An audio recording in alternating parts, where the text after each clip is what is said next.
Good evening, wonderful people, great Biafrans, wherever you are. On the surface of this very planet, with the time now standing at precisely 5 minutes past 7 p.m. in the blessed land of Biafra, I welcome each and every one of you, regardless of where you are listening to us from, because we cover the entire surface of this very planet with this very gospel of redemption, this gospel of hope, this gospel of renewal, this gospel of the unification of all the children of light in the blessed land of Biafra, not minding where they have been gerrymandered into.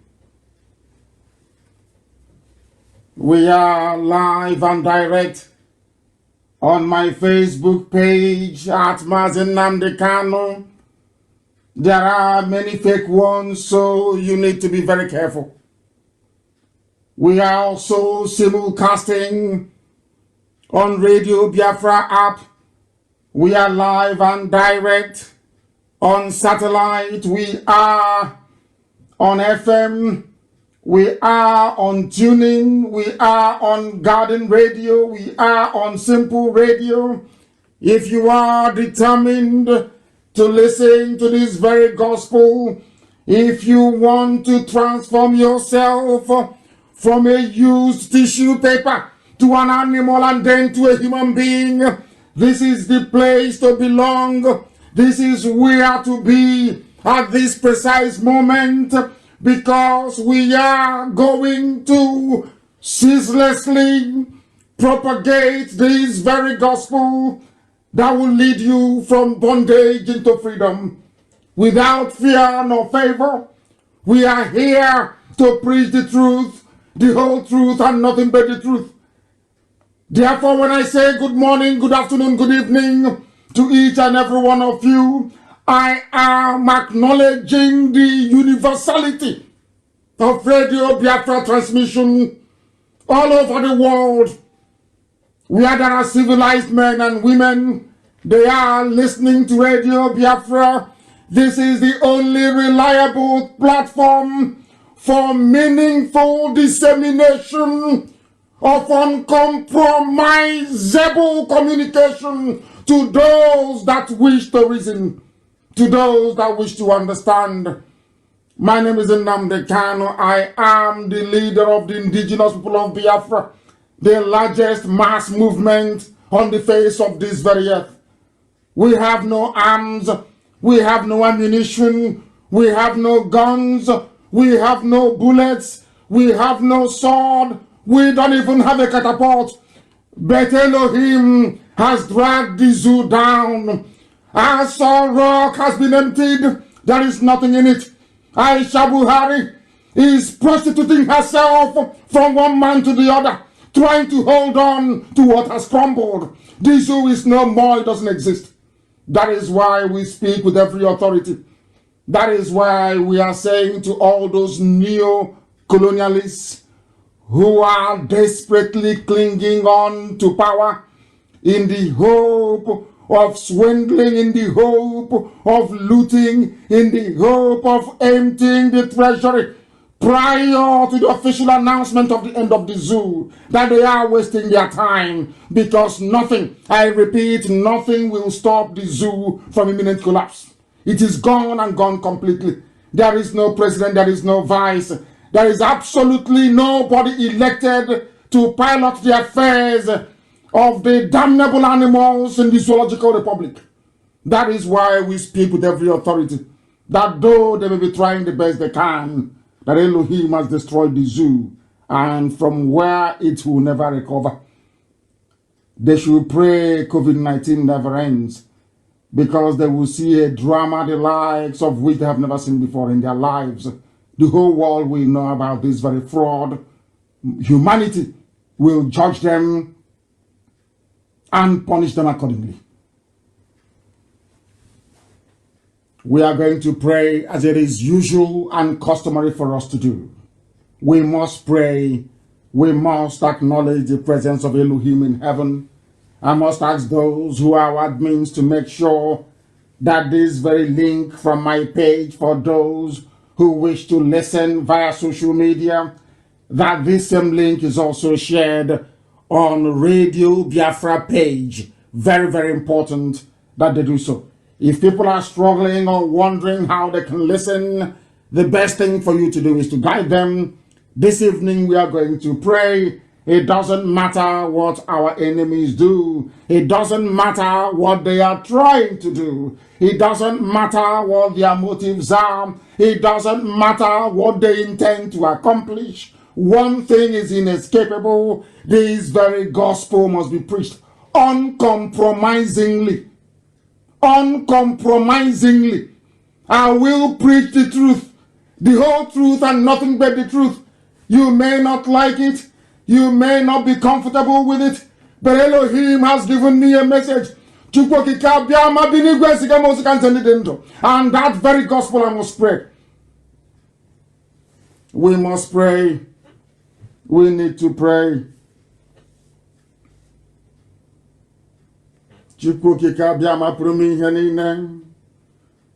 On this very evening, the commencement of our fasting and our prayers all over the world, in remembrance of those that died, that we may live, we ask for your everlasting mercy and abiding love on we who are the living.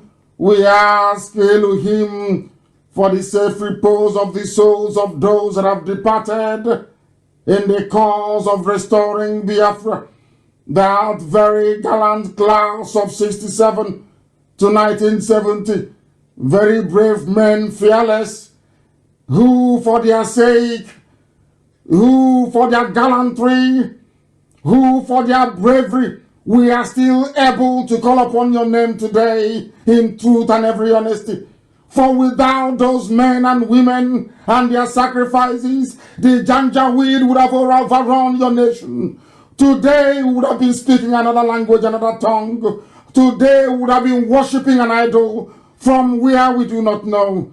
But out of the abundance of your kindness and your mercy, you remembered your promise to your children. You made us safe.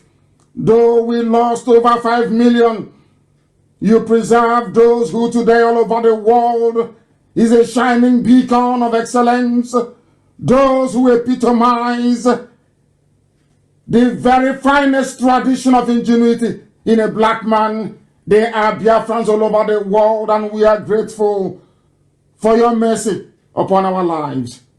That is why when we say we love thee with all our heart and all our might, that we submit to your glory, that we bow before your throne of grace in heaven, when we say there is no other apart from thee, when we say that you are the creator of all that is made, but nothing made you, when we say you are the beginning and the end, when we say you are the Alpha and the Omega, when we say you are the only entity that gives life and gives grace in the lives of those that believe in thee, when we proclaim the coming of Biafra, predicated upon your promise to restore light upon the lives of those who has been darkened out of their own iniquity and foolishness, we have returned to thee because you are Elohim. Adonai, El Shaddai, you are our rock and our fortress. You are our deliverer. We give over the land of Biafra into your care because Biafra is being restored, that your name may be worshipped in truth and in every honesty. There will be no idolatry in Biafra. I promise you this when I was in detention, that Biafra will come out of your mercy. We will not bow before any graven image. We will recognize your entity as the Father, as the bringer of life and of hope in the darkened continent of Africa, that Biafra may come and your light will shine all over Africa. We call upon thee because only you, Elohim, is worthy of praise. You have delivered us from the hands of our enemies. You have rendered asunder all those that came to bring discord in the land of Biafra. You have exposed the enemies within. You have rendered useless all those that sought to divide your land, the land of Biafra. Though they come with death, though we are being perennially slaughtered, though the torrents of destruction threaten to overwhelm us, we remain glued to your promise that you change it not, you do not fail. You are the God that answereth prayers. Our prayer is very simple. We have not come to levy war on anyone. We have not come that destruction may trail every step that we make. We have come to fulfill your promise that life will come into the land of Biafra, that your light will shine once again, that anytime we cry unto thee, you will listen to our prayers, you will deliver your children, because your words are yea and amen. You said that Biafra will come, and tenaciously do we cling on to that very promise, do we cling on to that very hope, that your will be done in the lives of your sons and your daughters in the land of Biafra and all over the world, that your mercy may endure in our lives, that the truth that you have mandated us to preach may permeate the subconscious of every living being, that ultimately your will be done. Biafra will be restored. We will build your temple in Arochukwu. We will bow before thee and no other God. We will exalt your holy name. We will glorify you from the end of the earth unto the end of the earth. And every generation that will come after this, they will say that very generation of IPOB, they clung on to the promise of Elohim, and Biafra came in their time, that your name may be exalted, that your name may be glorified, adored, and worshipped forever and ever, we pray. He said,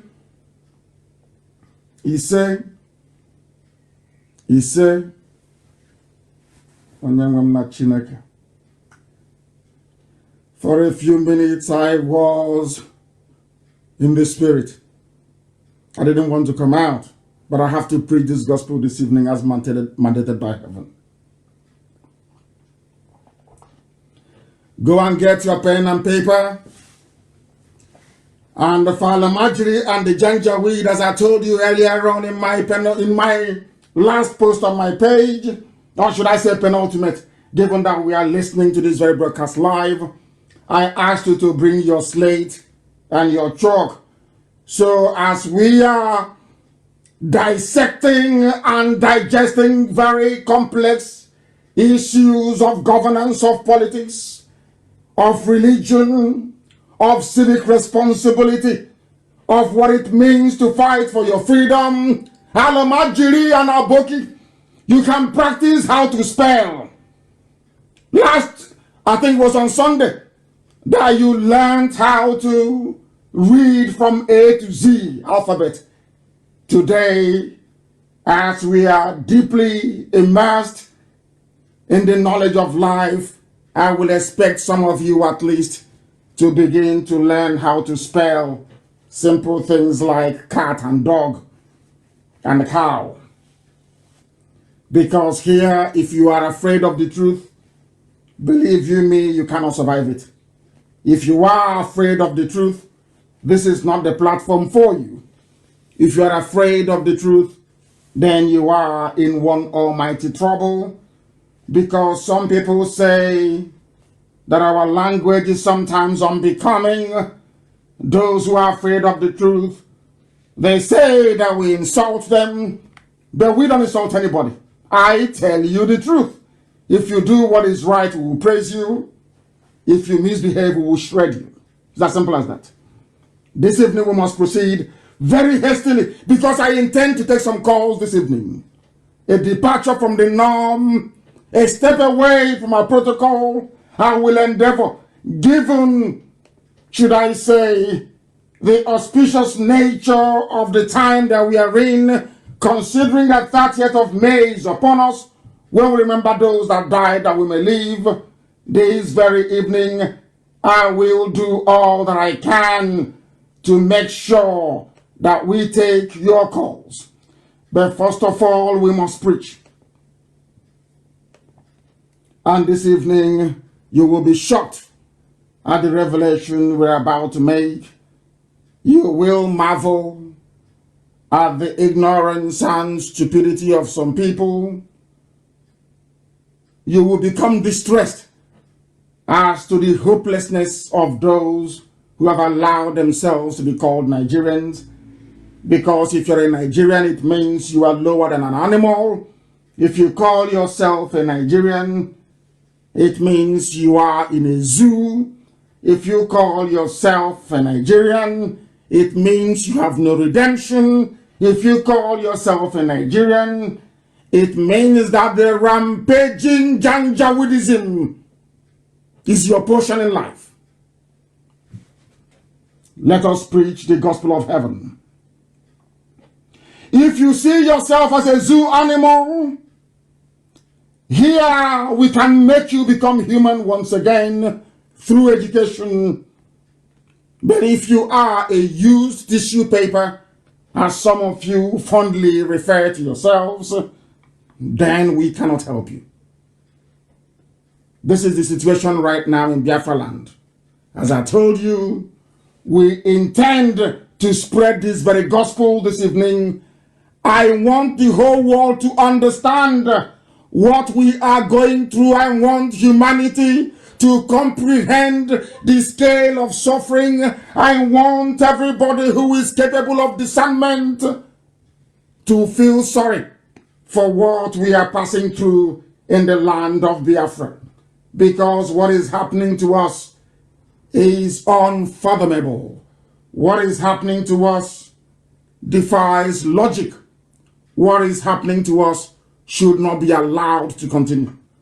What is happening to us requires a very urgent, coordinated reaction that this very generation of ours will see the last of it.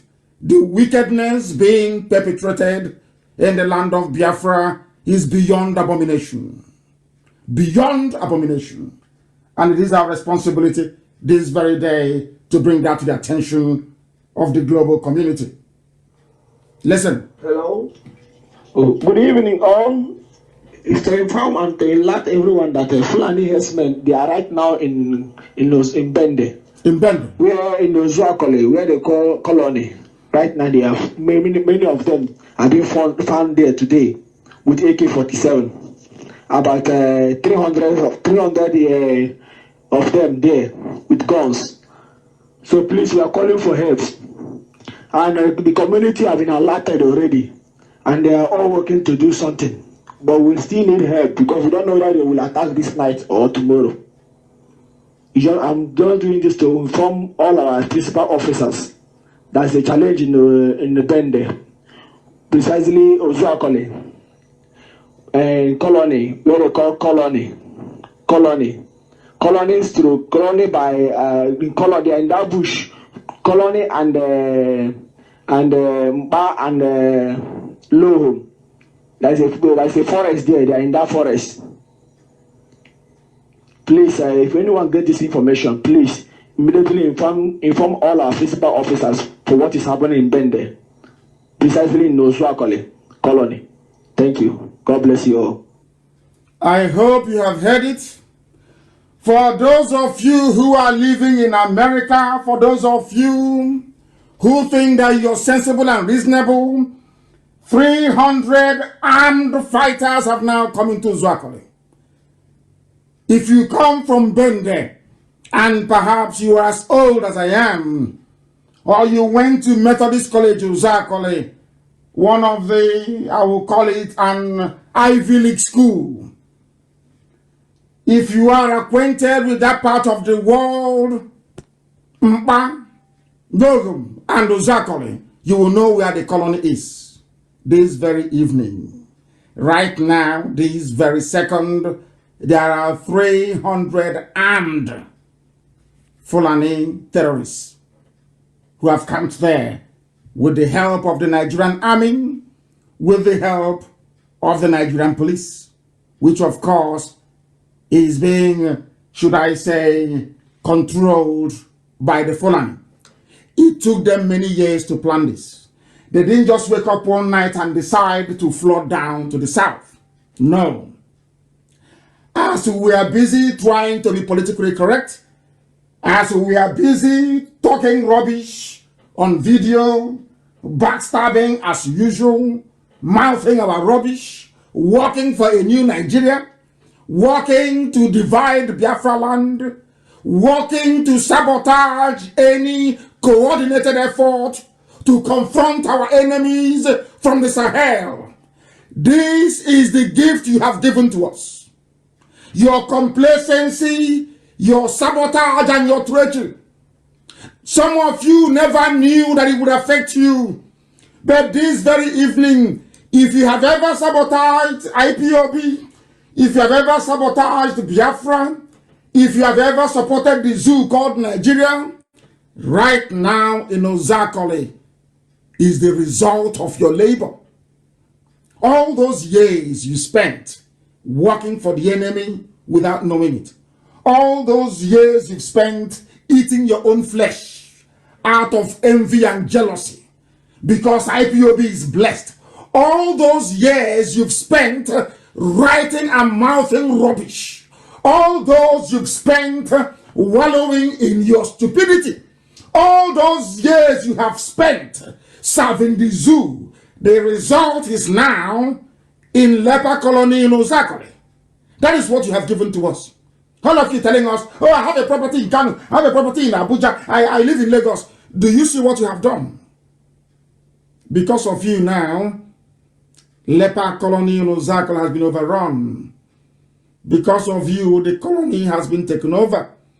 A portion of Ozakole is under Fulani occupation. All of you, we've been asking for very many years that we need help and assistance to compel these people to leave our land.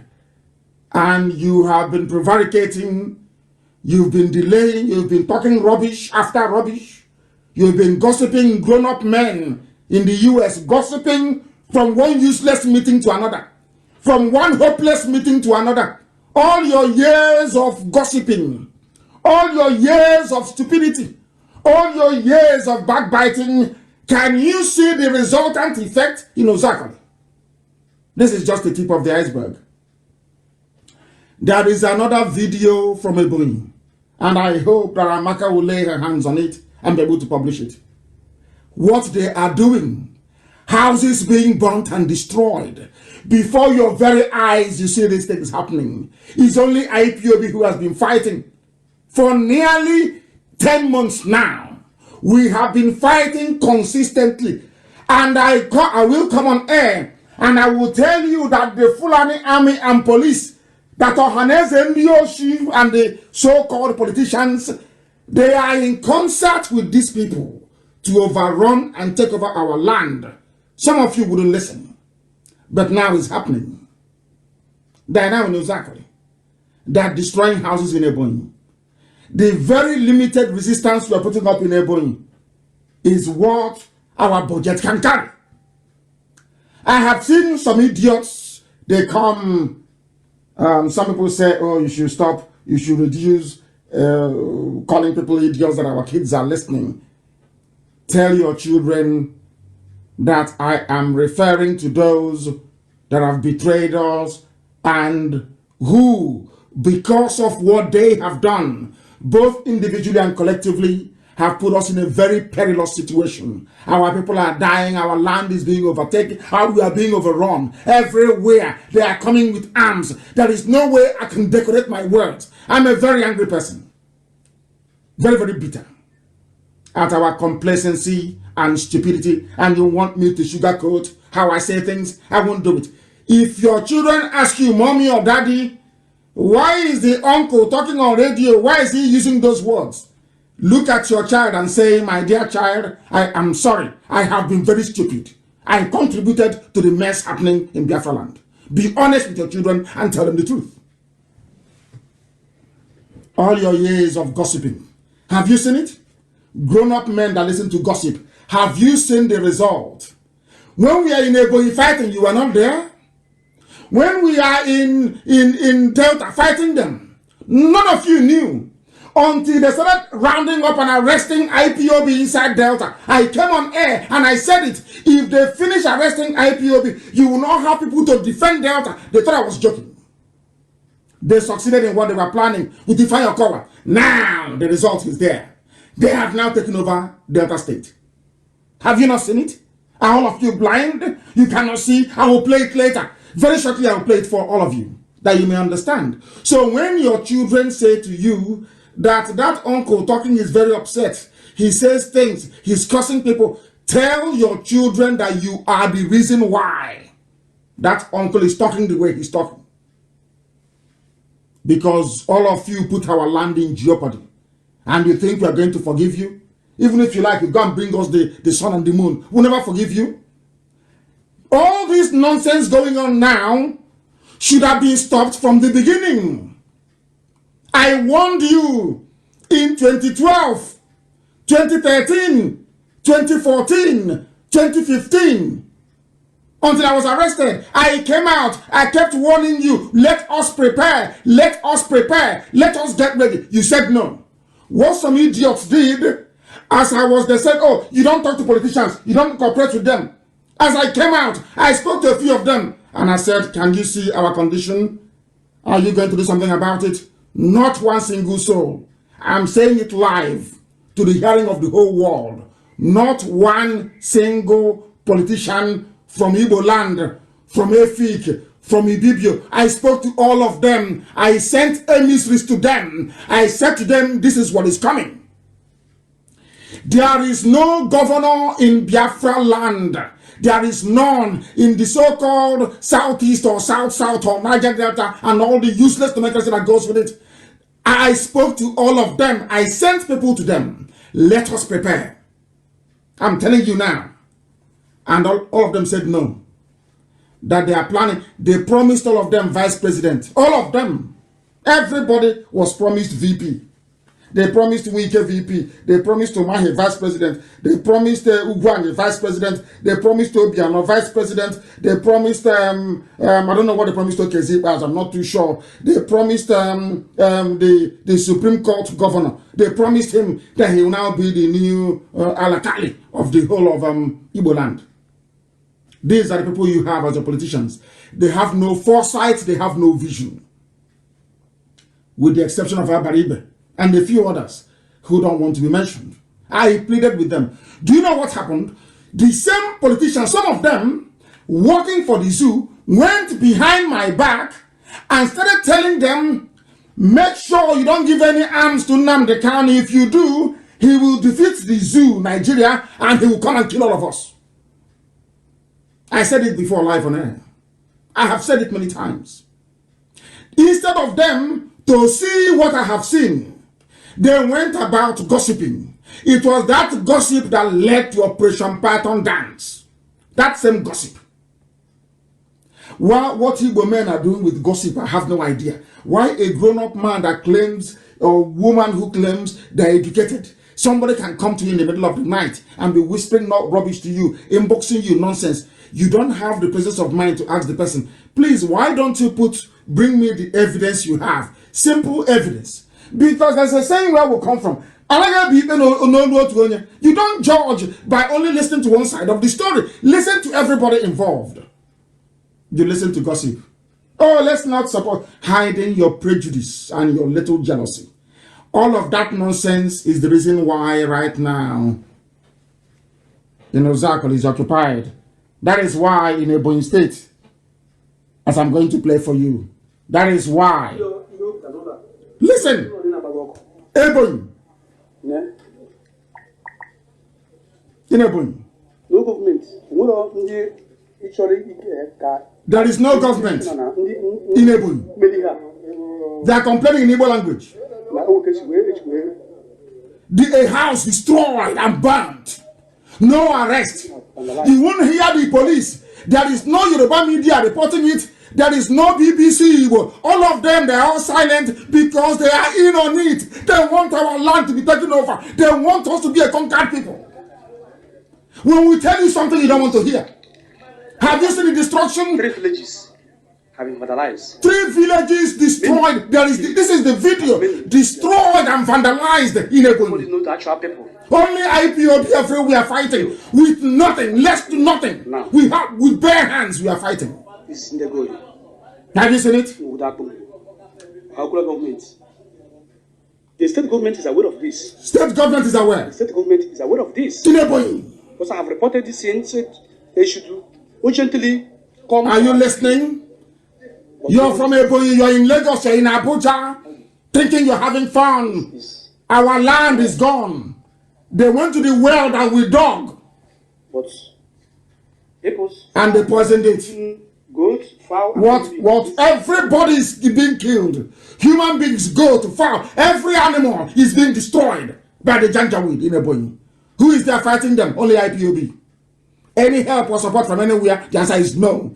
There is no support. Some idiots are talking rubbish. Oh, they give you money. Yeah, you have money. Yeah, they give you money to go and buy web. And I'm looking at the idiots, the fools. Fools. That is why I said to them, I will not accept anything from anybody. If you have any contribution to make in America, go to World Igbo Congress. You people are horrible human beings. Tomorrow now, both those that contributed and those that didn't contribute, they will say they contributed for 4.4 trillion. And they gave to Nnamdi Kanu, which is a lie. An Igbo man doesn't give you money. That is how life is, unless he or she is benefiting from it. Very rarely, an Igbo man can come out deep hand in his pocket, bring out $1 million or 2 or 3 and say, give you, go and buy weapons to defend our land. They don't do it. That is a fact of life. Or you will see idiots. They are not part of IPOB. They have never contributed 1 dime in their life. They will take their useless Chinese phone and be doing video, talking rubbish. Talking nonsense. That is who they are. That is how they roll. That is how they operate. That is the nature that they possess within them. What do you want me to show you? Have you seen the beheaded woman in Ebonyi? Our mothers are being raped, being beheaded. Every blessed day, we lament, we complain. Somebody say, oh, let's see what you can do. You say another idiot. Tomorrow they make a video. Oh, how about the money we contributed before? But you didn't contribute anything. There is no money. You that is talking, did you contribute to IPOB? The answer is no. Ask them the evidence of all the money that was contributed to buy arms. They have none. They don't have any. The idiot talking did not contribute not 1 dime. All they have done is to be working for the Janjaweed. Working for the Janjaweed, the invaders, by dampening your spirit. I know that one day, the politician, before the end of next month, I will mention his name live on air. I will tell the whole world his name. He went about in Abuja telling them, do not support. And I said to him, apart from 5 or 6 people all over the world who can fund this project, who do you think can bring out support for us to move forward? Look at the Yorubas. You can't even learn from them. You can't learn because they come to all of you. They promise you it's your turn now to be vice president. Meanwhile, I'm handing you over to Tambuwal. You work with him. You start to work against the interest of your people. And you claim you're a politician. You claim you're educated. You claim you're learned. You claim you love your people. But in actual fact, you're working for the zoo. You're working for the North to colonize you, to invade you, to take over all your land. That is what is happening, isn't it? Have you now seen it? Look at Ebonyi. Are you not ashamed of yourself? Are people not ashamed? Do you people have shame at all? Do you have shame at all? There was a young man before I came on air, a viral video of a young black man killed. Is it in Minnesota in America? The white policeman knelt on his neck, snapped it, and he died. And I was thinking to myself, if Africa was a viable continent, what would black people be doing in America? They would be in Africa. And if we are civilized, I'm not saying they don't kill us in Africa, but if we are civilized, we can build a nation, build individual countries that are capable of protecting our lives and our dignity as a race. But we're in America. We'll discuss it now for 2 days and that one will disappear. It's gone. Another useless black life lost. The same way they're slaughtering us. We have nowhere to go. Instead of people to come together and say enough is enough. That's all it takes. Enough is enough. How many are the Fulanis? How many are they? They conquered Awusa kept quiet like a bunch of idiots. They conquered Nupe the same. They conquered Gwari the same. The same people conquered Yoruba the same thing. Now they're coming to conquer us. And all of them are all quiet. They have swept over the so-called Middle Belt. The TVs they are gone long time ago. They are vassals long time ago. All that it takes to stop them, the only thing it takes to stop the Janjaweed is simple, tiny cooperation. Very, very small. It doesn't take anything. It won't cost you anything. All the money that you have been giving to Yoruba pastors in the last 3 weeks alone, even in COVID-19, can give us enough arms to defend ourselves forever and ever. But you see how you reason. You see the way you think. You see the way you analyze and you process information. You think somebody shouting the blood of Jesus, collecting your money every Sunday, tithe, sowing of seed, watering of plant, and he's somewhere in Obomosho. He will come to Ebonyi to help you. He will come to Zakole to help you. Have they come? Have they even condemned what is going on? How many times have they? Is to ask you to pray for one Nigeria. And now you're telling me I don't have the right to say you're a very stupid person. Who told you that? I have every right to say whatever I like to you. Because you're very foolish. If you're not foolish, you wouldn't have fallen for such nonsense. You would not have fallen for it. We have enemies. You don't understand. We have enemies everywhere. If you don't know, let me educate you. Our enemies there are some you can see and others you cannot see. Our enemies are even in Australian government. The government of Australia, they have bribed some of them. Our enemies are there. If you know what I'm battling with the Australian government, you will not believe it. Some of them are there in Australian government. Do you know the enemies we have? Some of you just pick up your useless, rickety phones, online talking rubbish. Because you're foolish, because you have no brain, because you cannot reason, you cannot think. You're a primitive black monkey. You know nothing. Do you know how many enemies we have? Do you know I went to VOA after my interview at VOA and went back to Capitol Hill to go and lobby US senators about the killing of Christians? And the same VOA that invited me, on the morning of the interview, they rang me and said to me, they spoke to my PA. They said to my PA, oh, can your principal speak Hausa? And he said to them, what has Hausa got to do with interview? VOA in Washington. VOA headquarters on Capitol Hill. He said, unless he speaks Hausa, we cannot interview Nnamdi Kanu today. I've not told you this before. Go and ask VOA in America. Because the zoo got to them. All the money they've been borrowing, they're using to bribe. All they do is to bribe. It was only when we started this movement that I knew that white people is as corrupt as black people, if not worse. But they do it very scientifically. Do you know that? Are you aware of that? Do you know that VOA cancelled my interview because you know what they said? That I should go to Nigeria embassy and bring somebody who speaks Hausa to debate with me.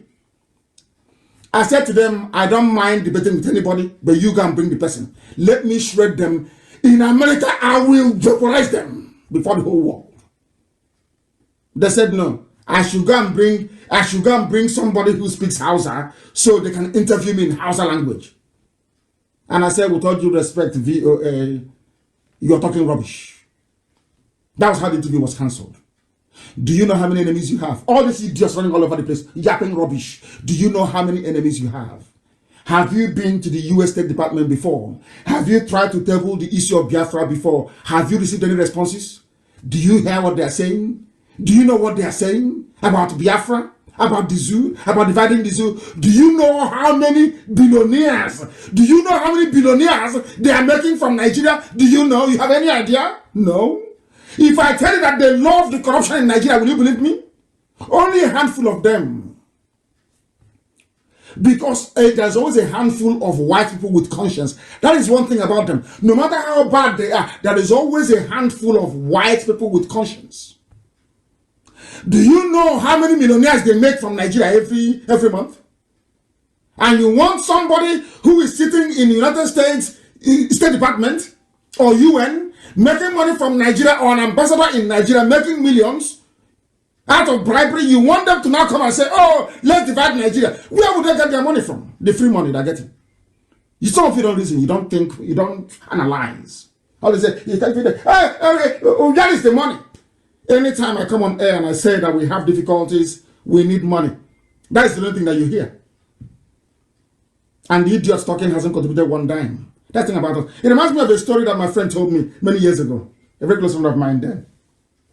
You know, in the village, every Christmas, every Easter, or New Year festival, we dance as kids. We used to start, we dance Echo in my village, but you start from Echo. That's one called Echo. You dance Echo, then you dance Agaba, then before you now graduate to Udom. That is how we grew. That's how we raise kids where we come from. And as you dance Echo, maybe during Christmas or Easter, you go from house to house dancing as kids. People will be giving you money as children. And after giving you that money, you come back to the house, you give the money to your mom. And then your mother is in trouble. Hey, your mom is in trouble. Do you know what happened? My friend told me that the sister, after dancing, gave the money, maybe equivalent of about 20 kobo in those days when money had value. Gave 20 kobo to her mom, her share of the money she made from dancing. You know, all these little kids dance they do in the village. You know what happened? The next day, they were going to school. My friend's sister, little sister, said to the mom, "Mom, give me money for pencil." The mom went into out of the 20 kobo, gave her 1 kobo. Said, "Go and buy pencil and give me change, I'll keep for you." She did. The next day, mom, there is this dress I saw Angreka is wearing, I like it, give me money from that same money. "Mom, there is no school fees, give me money." After nearly 1 year, she was still asking for the same money. The mother asked her, "This money you gave me since last Christmas, does it mean it never finishes? Does it mean it never ever finishes? Every time because you gave me 20 kobo, you have collected more than 1 naira from me, you are still coming. If I ask you, oh, where do I get money from? You ask me to go back to that money you gave me last Christmas, but the money is finished, and you're still asking for it." That is how Igbo people behave. That's their behavior. If you ask them for any help, you're in trouble. Any day you open your mouth to ask Igbo people for help, you're finished. Unless they benefit from it. Because every time you ask, "Oh, why don't you go back to?" Both those that gave and those that didn't give. They don't know they are doing the Janjaweed job for them. You don't know that. Your stupidity, your envy, and your jealousy, all it ever ends up accomplishing is emboldening the enemies to come in. Somebody came to me and begged me to become the governor of the state, and I told him I don't participate in politics. He went back and started telling politicians not to, those who had, because as we preach, some of them buy into it, some are buying into it. They know it's the truth. They know their land will be gone. Are you telling me that exactly where these people are, they don't have any senator, they don't have any house of rep? Of course they do. They knew it. Somebody, because I said to him, "I can't support you. I'm not into politics." As I said, I'll mention his name one day.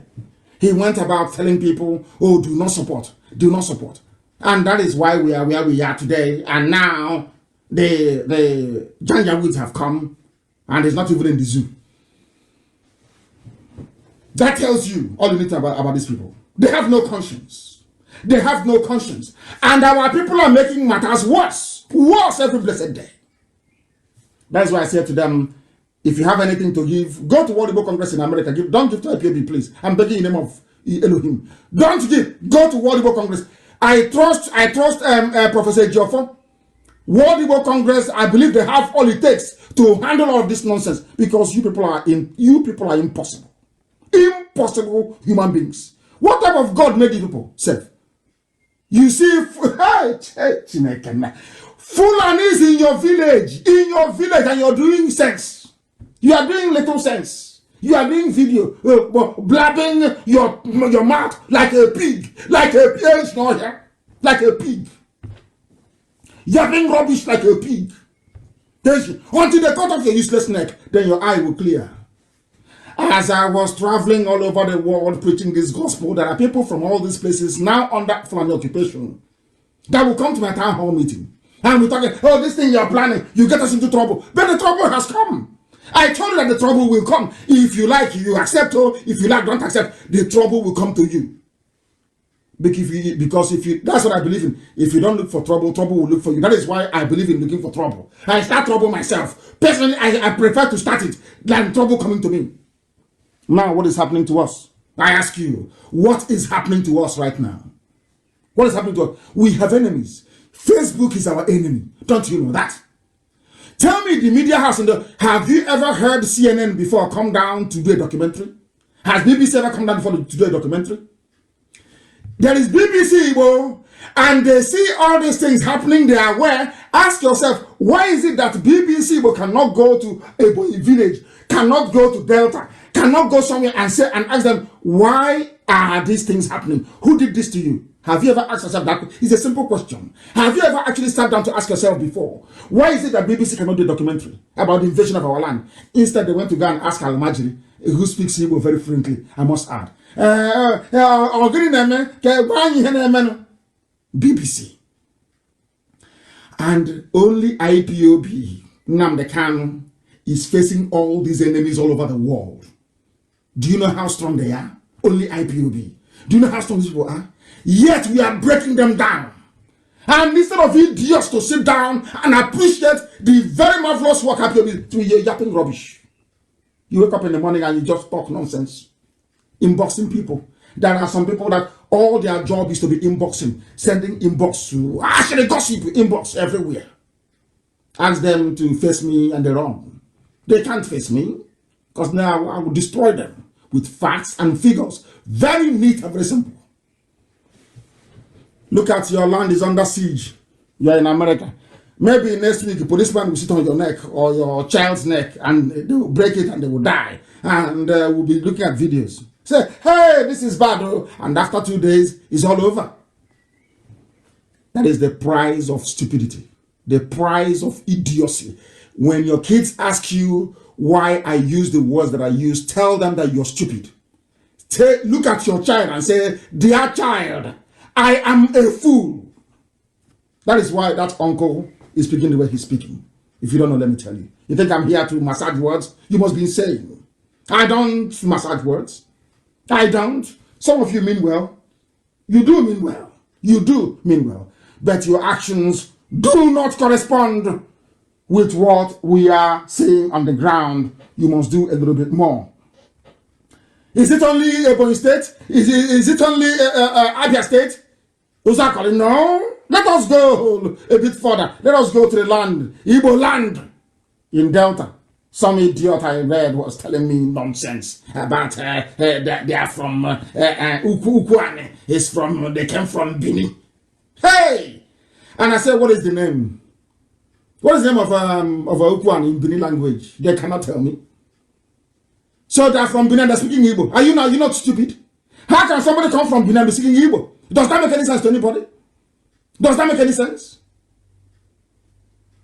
This is years of mental destitution.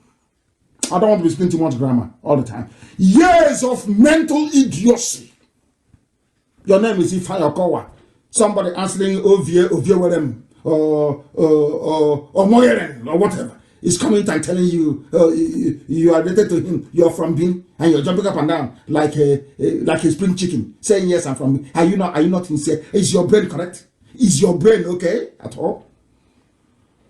That is what years of living in a zoo has done to people. We have enemies. Our enemies are not just the Janjaweed, the Fulani you see in the north. Everywhere, because they are afraid. Some corrupt neo-colonialists are afraid of Biafra. They think that Biafra will have the same effect on Africans the same way that Japan did in Southeast Asia. Because, as we say where we come from, if people see that Biafra is successful, Oduduwa will strive to be like Biafra. Even the Janjaweed in the north, Hausa will strive to be like Biafra. People will work harder because people are at their best when there is competition. That's something that people don't know. The reason why IPOB is preeminent is because from day one, we were put under pressure from day one. And that is why I say to people, don't worry when people talk rubbish, and it's good for us. It reminds us the price of failure, that you cannot fail. People will copy from us. When Biafra is free, Africa will learn from Biafra. They know it. That is what Fulani is running from. Fulani knows that once Biafra stands and we are doing very well, when they go to beg for money, which is all that they do, which is to beg, the world will ask them, but are you not the same people with the Biafrans? Some of you don't know what is happening in Africa. It's a trend that the likes of Rwanda is trying to reverse. This trend of what I call the democratization of idiocy and poverty. Everybody is poor. So when you go to beg for loan, go to ask for grant, as COVID-19 is raging, you're begging for everything from syringe to ordinary water bottle. And everybody is begging from Africa. There's no problem. Understand this very clearly. But if other African countries are doing well, then the person you're begging for money will ask you, but I don't have other people who are doing well. They're not begging us for money. Why have you come? That is one thing the Fulani don't want. They know that once Biafra stands, Biafra will be a beacon, and they don't want it. All these, their useless janjaweed feudal way of existence will disappear. Because Al-Mahdi will then ask them, can't you really see us then they leave them for Biafra? That's what he will say to them.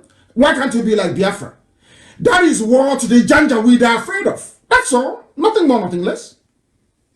Why can't we have competition?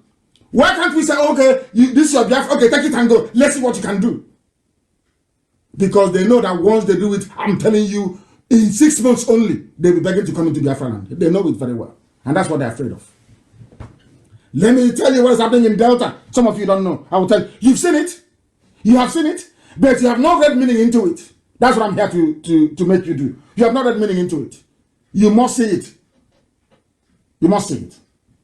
In the Bashimini North local government Listen. Delta State are protesting an executive order from the local government chairman evicting them. The chairman of the council, Mr. Louis Ndukwe, had issued an order asking those residing... His name is Louis Ndukwe. Louis Ndukwe. Ndukwe. But he's from Benin. He's not from Benin. His name is Louis Ndukwe. I have never seen such idiots before. What he did is very good. And we are going to get to that in a minute. This is Channels TV covering the plight of Fulani terrorists in Delta State. Now, I'm asking you a question. You have seen we have made every effort to contact Dave Umahi about what is happening in Ebonyi State. Have they ever been to Ebonyi State to report before? When they were killing us in the north, did you see Channels TV report about the beheading of Igbo people in the north? Or the killing of Biafrans? Have you ever heard them or seen them report about what is happening, the influx, the invasion? No. But anywhere Fulani is under threat, not under any threat, don't live in the bush. That's all. You see channels, they will appear immediately. Oh, they're trying to evict Fulani, Fulani. I am telling you that the Janjaweed, they know who to bribe, when to bribe, and how to extract the best. That is how they're holding everybody hostage. All of you are foolish because they're holding you hostage. You have no brain. They go to channels run by Yoruba. They give them money.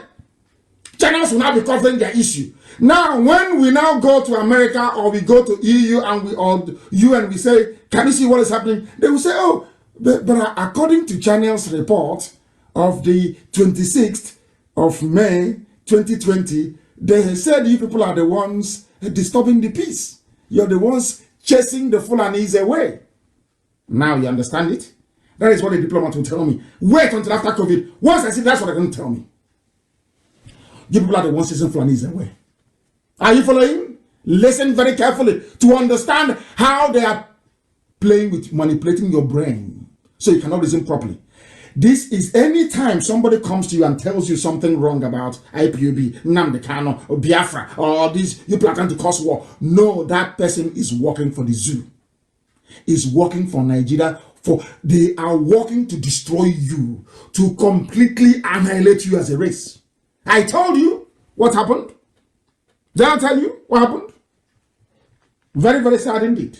That's what they do. They come and they say, oh, he's trying to cause war. Don't support him. But that thing you're avoiding, it has come to you now. Has it not come? Has it not come? Has it not come? Has it not come? I ask you.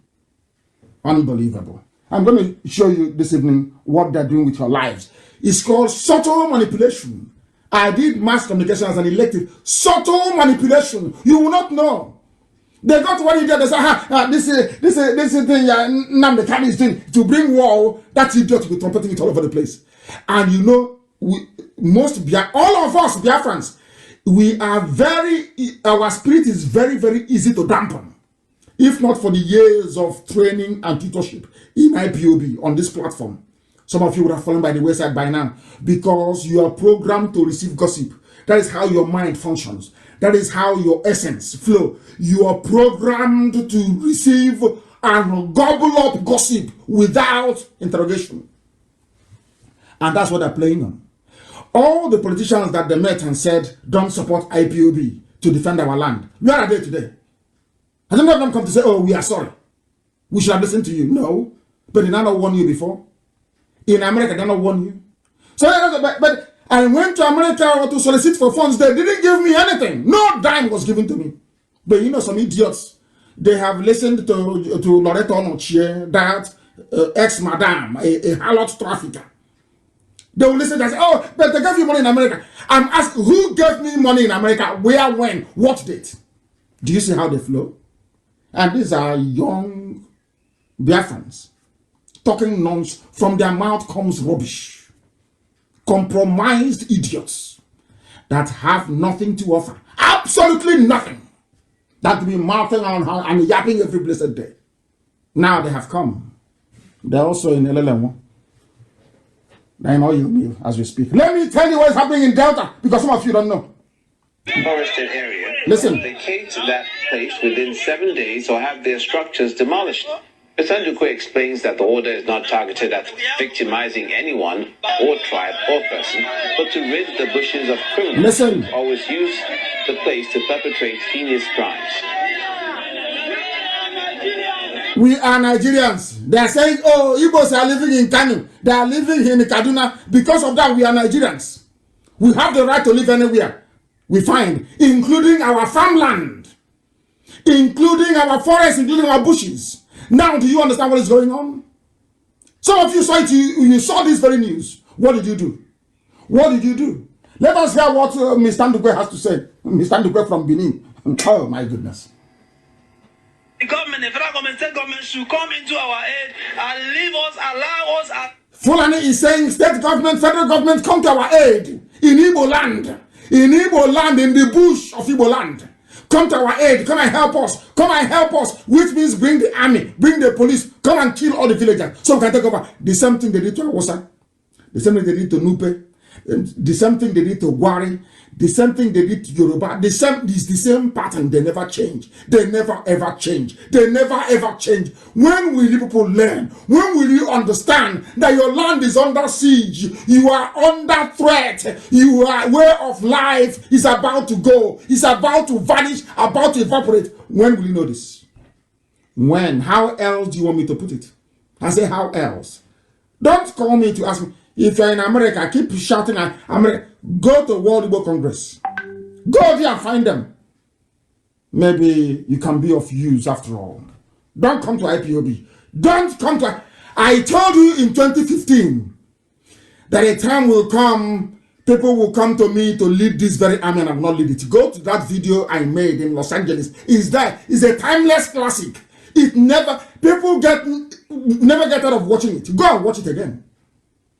In that video, I said, a time will come, you will ask me to lead this army, I will not lead it out of your complacency and your stupidity. It has happened. That is why we need nothing from you. IPOB needs nothing from you. We will do the best we can, but if we are facing army.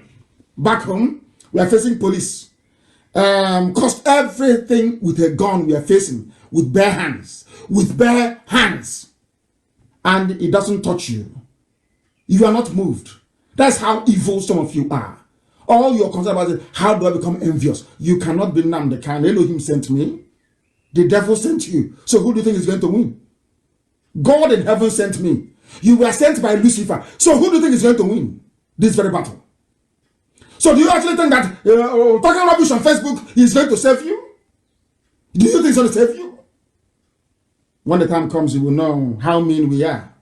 Right now, you have no idea. You will see it very, very soon. Let's see. And imagine is protesting in Delta State. In Igbo land. In Delta State. Protesting. Calling federal government, come and help us. And anybody, this is what Britain loves, British diplomats. Not Boris Johnson, by the way. Oh, hey, Igbos hey, they have come again. They are discriminating against Fulani. That is the essence of what Channels TV is doing. If you don't know, let me tell you. Let's listen. Legal occupants of the places we are living in Delta. They are legal occupants in our farmland. Farmland they didn't buy. Listen. They should come to our aid and halt and stop this said local government chairman from passing this his so-called executive order. Whoever is living in any place is a lawful tenant, is a legal occupant of that place. We have the receipt they gave us for each year we pay tenancy. The ultimatum is a 7-day. This is Ndukwe. That doesn't mean that where necessary, some certain amendments or waivers will not be given or extension of time. But the important thing of note here, because we're going to come down very heavily on defaulters. We have agreed in tandem with the traditional rulers, we have agreed with stakeholders, we have communicated the police, we have communicated the DSS. What we are saying is that enough is enough. We don't want to accommodate anybody in our bushes anymore. It is not about me. It's about our people. And it is what we have decided. And that is how the way to go. If you want to live in Oshimili North, for God's sake, my brother, what is too much about picking up a property in the town? Come and live with us. Our people also farm in the bushes. But we don't live in the bushes. So how come you're bothered about living in the bushes? That means there's something about you. He has spoken like a man. Spoken like a man. Mr. Ndukwe. Like a human being, like a man. We don't live in the bushes. When we go to Kaduna, do we live in the bushes? When we go to Zaria, do we live in the bushes? We are in Meduguri, are we in the bushes? We are in Sokoto, are we in the bushes? We go to the town, we develop it. We develop their places. They come, they go to our bushes to take our land from us. And some of you are busy making useless videos and making a caricature of your idiots online. A caricature of your stupidity, and online people are laughing at you, but you don't know. The Janjaweed, they are laughing in Kaduna, in Sokoto, they are just huddled up laughing, driving their fancy cars, they're laughing at you because of your stupidity. One day you are Biafra, the next day you're Niger Delta, the other one you're South, the other one you're Bendel, the other one you're Midwest. Only one human being.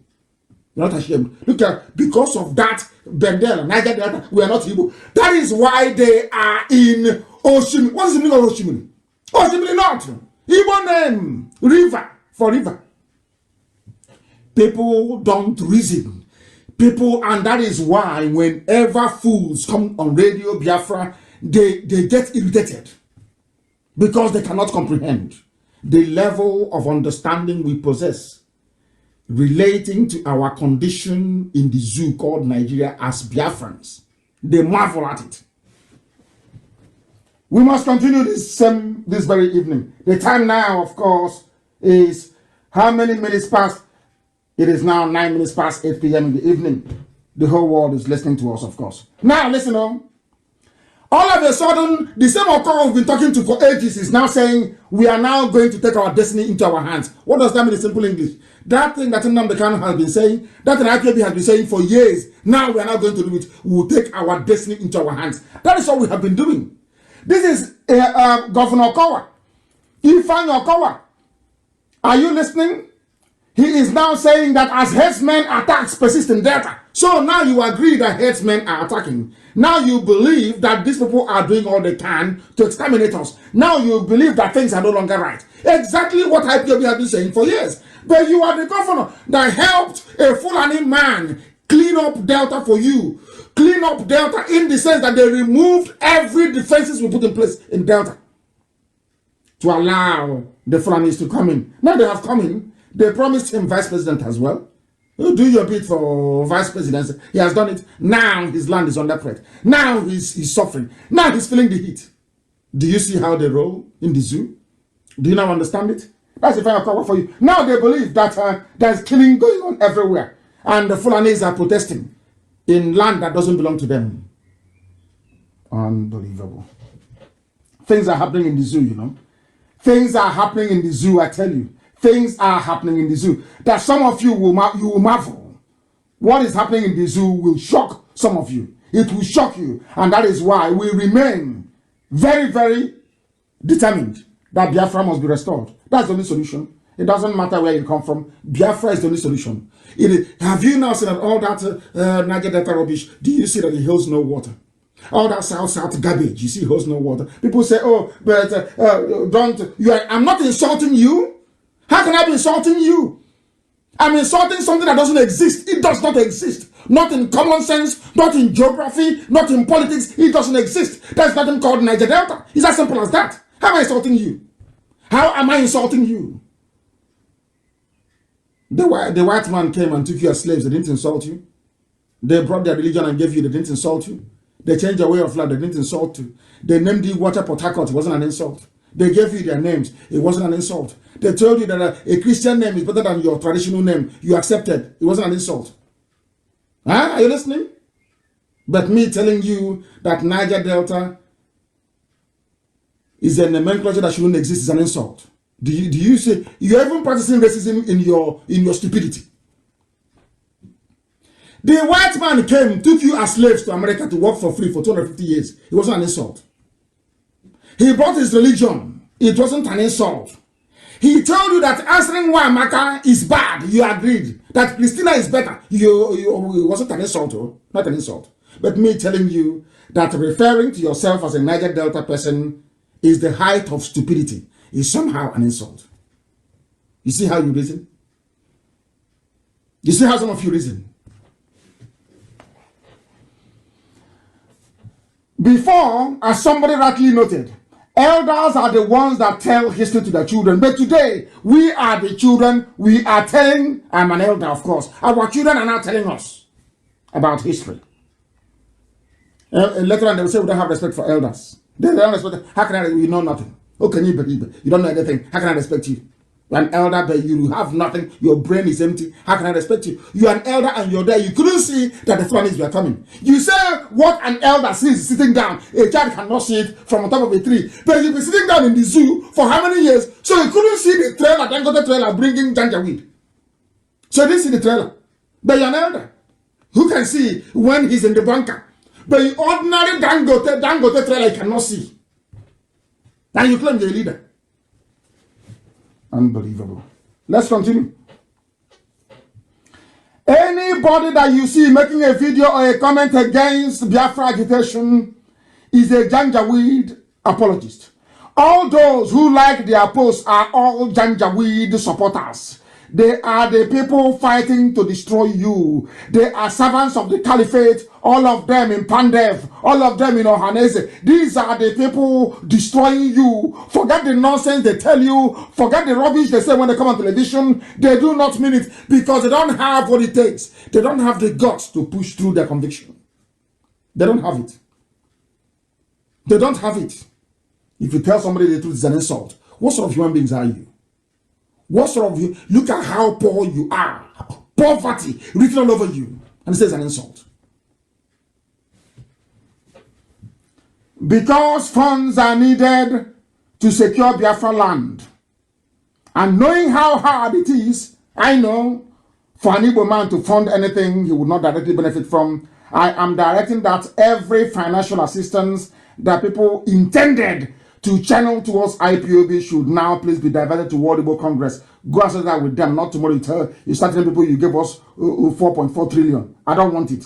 We are going to do all we can and continue to do all we can to safeguard Biafra land as much as possible. As much as possible. Not just for everybody. I have seen today a lot of people saying we're Igbo group. This one is answering this name, that name. I've read about 4. Writing to UN, writing to all this world. That is how they are. Everybody's writing to UN. Everybody's writing to EU. Oh, how many do you think that EU will take you seriously? How many of you are writing to us about the same thing? How many of you? How many organizations do you have? They will say no wonder Janjaweed in your land because you are so, I don't know, your search for relevance is nauseating. Always looking for relevance. They let them see my name in Brussels. I want to see my name in Washington. Nah, hey, put my name there. Let me sign as well. Stop wasting your time and channel all your efforts and energies into strengthening whatever position WIC has as well, or already in America. And from there, perhaps something tangible may be able to come forward. I asked some people a while back to try and contribute towards what we are doing. If you remember very well, I went to America. This same America, I keep going to US all the time. I keep going and reminding them they don't do anything. I was in the USA a few months ago and I asked them to contribute $1. They never did. It was only one of our sisters that gave 10,000. Our mothers gave 7,000. What is in the account, I will tell you today. I set up this fund long time ago for this period of Janjaweed coming. What we have in the account is $40,000. You know me, I don't hide anything. That is what they have contributed. And out of that $40,000, $20,000 was contributed by only 4 women. What does that tell you about your people? Now you can see that they want us to be conquered and taken over. Can you see it? In America, and the money hasn't been touched though, before you start making your videos tomorrow. It's still there in the USA. 40,000. 40,000. 40,000. What does that tell you about your people? What does that tell you about who you are? What does that tell you about who you are? What does it tell you about your mentality and the way you reason? I told them, Fulanis are coming. I warned them. Every time I go to America, I warn them, the Fulanis are coming. They're coming. Every time they're coming. I was sounding like a broken record. Some of the evil ones in Yoruba media, they were like, Nnamdi Kanu is instigating trouble. But now that the Janjaweed would have come, they no longer right. To come back and say, oh, Nnamdi Kanu was right. No, they won't do it. Now you understand them the way they flow. You understand who these people are. Now listen very carefully. I repeat, nobody should give money to IPOB to support the driving away of Janjaweed. We don't need it. I don't need it. Find who you can give it to. Not to, I don't give us. Now that the Fulanis have come in, you are looking for IPOB. You go and do it yourself. They'll cut off your head. Go and try it now and see. Do you know how many men we've lost? In Ebonyi. This is Ebonyi. Do you know how many men we have lost in Ebonyi? Do you want me to publish the videos and the pictures for you to see before you believe? That was how we imported a very expensive equipment. And I was telling our people, telling Biafrans, we have bought this transmitter. They never believed. They were making videos. You ate money. I don't know what is wrong with them. You ate money. You stole money. You did this. You did that. What is it? After I listened to them, I did a video of where the container was. The same person asking me to castigating me and saying that I ate the money, that where is the container, it was the same person that took the clip and went to DSS in Oka to tell them, oh, I know where this video was made. You need here, now come, let me take you there. And he's a Biafran. And he has a microphone today. I'm saying he's working to unify, working to get Biafra. I told him the sabo with microphone. The same people casting, and I said to them, I bought it. They didn't even believe me. When I was arrested, they didn't believe me. When the same transmit, very massive, that was tendered in evidence in court, do you know they were still making videos. He ate our money. They were still making videos. Until Buhari, when he was alive, 31st of December 2015, on national television in the zoo, being interviewed by four journalists, said, that one they call Kanu, if you see the sophisticated equipment he brought into the country, it was only when a Janjaweed decided that they believed that I brought it in. They needed to hear it from the mouth. Oh, that is how wicked and evil they are. When you see them making their sweet video, you oh, he's a fraudster. He's a con artist. What did I steal from you? Nothing. I'm a conatist because I want Janjaweed to go. I'm a conatist because I told you are an idiot agitating for Niger Delta. Only a fool can do that. It's the truth. Simple, pure, plain truth. That is how he's a con man. Until Buhari, when he was alive, opened his mouth and said it. The idiots, they didn't believe. The same person talking rubbish. And the day I showed the container, it didn't take up to 2 months. Everything was down, was gone. That container now that we bought a very expensive equipment is now in DSS compound in Abuja, and they're still doubting it. Maybe I need to publish the picture so they will know that I know everything that is going on there. This is how we are. That is why God has allowed the Fulanis to come in to teach us a lesson of our lives. After this experience, when next we hear a prophecy, a prediction, we will then hurry up and do something about it. Elohim is about to teach Biafrans a very bitter lesson that you will tell your children about it. And as me, I'm going to write history book.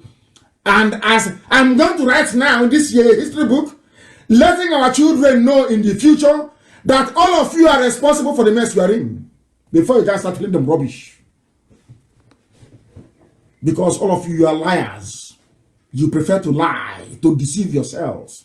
I asked you what is the meaning of Niger Delta. Instead of you to come out and say that I'm fighting for Niger Delta because I see that Igbos are going to dominate me. That's your only reason. That is the truth. That is your only reason. Now, the question is simple. Show me when you have been dominated by Igbos. You cannot show me. You claim, after all, during slavery, they take Igbos to the coastline and they ship them.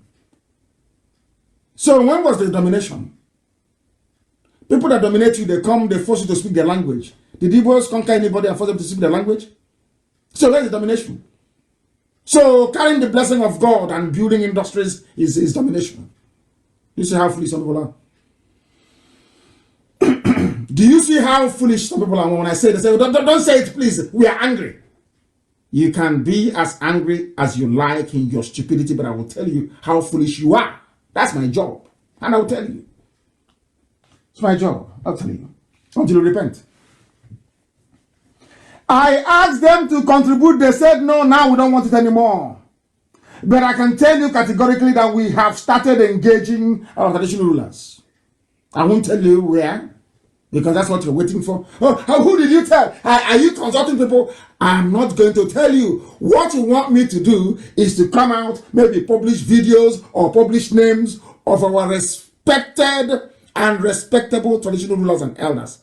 So you can take it to DSS and collect maybe 6,000 naira to buy a recharge card. That's what you want. So you think we don't know your tricks? We know all those stunts you're pulling, we know everything. We know. Don't think we're stupid.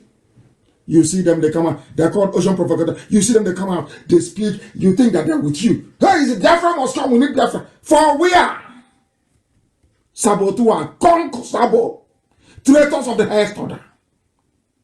At least nobody can accuse Nnamdi Kanu of being a sellout. You know a traitor when they sell out. That's how you know them. You know a traitor when they are at peace with their oppressor. That is how you know who a traitor is. That's how you know who a Sabo is. They are living at peace with their traitor. Sorry, with their oppressor. These are the traitors. And they scam people. So scamming people is fighting for freedom, is scamming people. That's their brain. That is what Al-Majri wants them to say. And they are so stupid. Al-Majri will take their clip and all this nonsense they write and give it to the Western world. So when I go to meetings, instead of me to present or defend the argument for the establishment or coming of Biafra, I am there defending what these idiots are saying. They don't know that the Janjaweed is using them, but they are so foolish. Have you seen any Fulani come out to criticize Fulani X-Men? It's a simple question. Have you? How many of them criticize Boko Haram? I say how many? You think you're smart? Think you're smart? Yapping rubbish. You talking rubbish, talk rubbish, talking nonsense. Cowards and fools. You go behind the back. You have meeting with Janjaweed. You pray with them. All of you have meeting with Mustafa. You pray with those idiots from the gutter. They call out the white youths, and you come out and they say, Biafra this, Biafra that. You are an idiot. You are a fool, and we know you are. We have all your records. We have them. All you do is you gossip. Those working for Nigeria, all of you yap rubbish. Say they have constitution, this, not pure nonsense, pure garbage. We are the ones shaking the zoo. Elohim used us, we have turned the zoo down. This IPOB, we destroyed the zoo. Complete. No president, no vice. Chief of staff is dead. There is nobody in charge. It's only Aisha with her lover, fooling around. Mad people everywhere. You think we are here to mince words? That means you don't know me then. You have no idea who I am. Ask the dead Buhari will tell you. In his court, I call him a madman in Abuja. I call him a madman. So that means you don't know who. If you think I'm going to massage your ego, make you to feel good, oh, Niger Delta, you are talking rubbish. There is nothing like Niger Delta. Only an idiot. Only a complete a buffoon. You say he's from Niger Delta. Only an complete idiot. Because my last child, Nnamdi Kanu, will defeat in an argument. He's 4 years old. If you open your useless mouth, say, we Niger Deltans. You're a complete idiot. Complete fool you are. There are mad people everywhere. You didn't go to school. Think I was teaching one or two or poorly conceived grammar somehow makes you an educated person. You have to be able to reason. Reason is what makes you human. Reason. Think, reason. That's all. That's all. Listen to life in the zoo. What is happening in the zoo? Some of you don't know what is going on. I'll tell you. Listen. Army. People are leaving the army. They are killing our sons in the north in the army. All his friends are dead in the army. 7 Div Medugri. My Malari.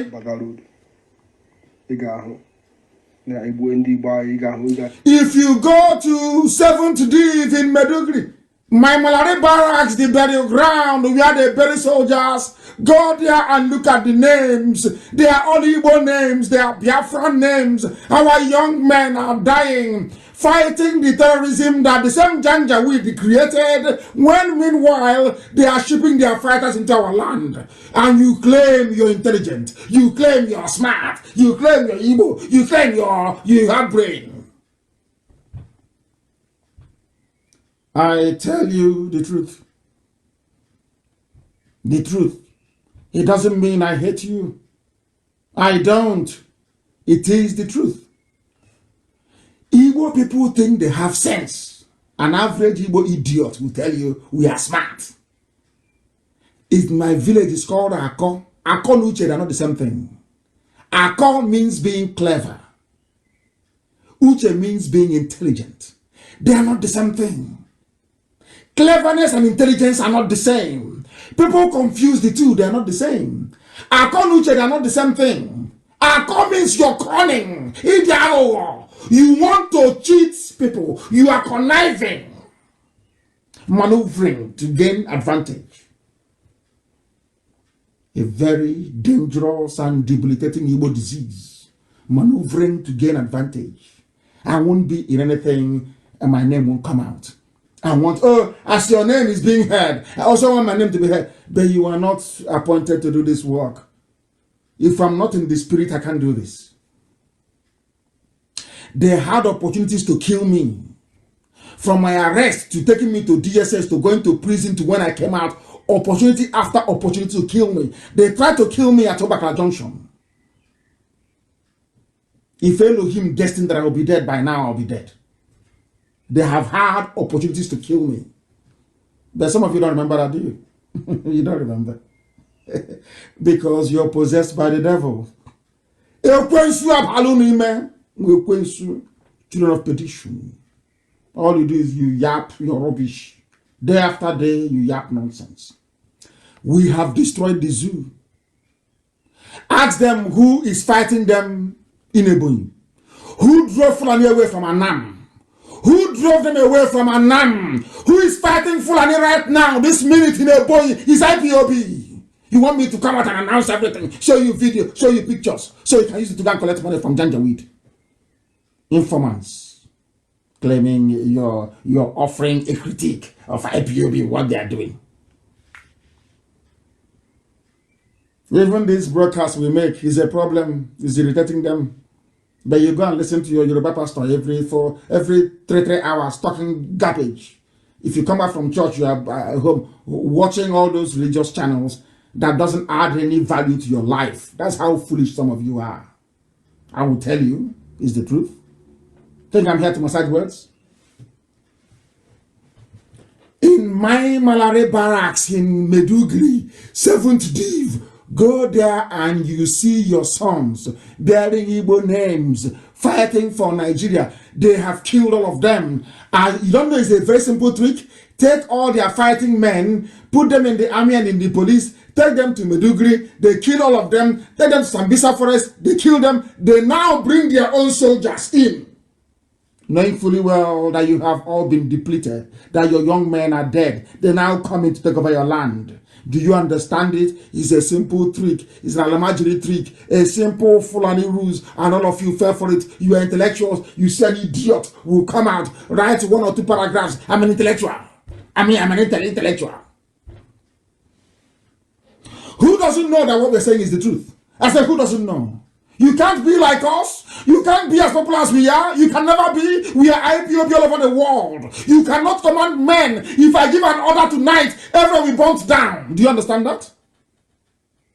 Men are waiting for command. Are you aware of that? I remember when I was abroad, I was preaching, oh, come home now, come home. And as soon as I came in 2015, I was arrested, and people started to agitate for my release. They said, oh, why did he bring his trouble here? This way is not Osumabeke. If you take it up, no.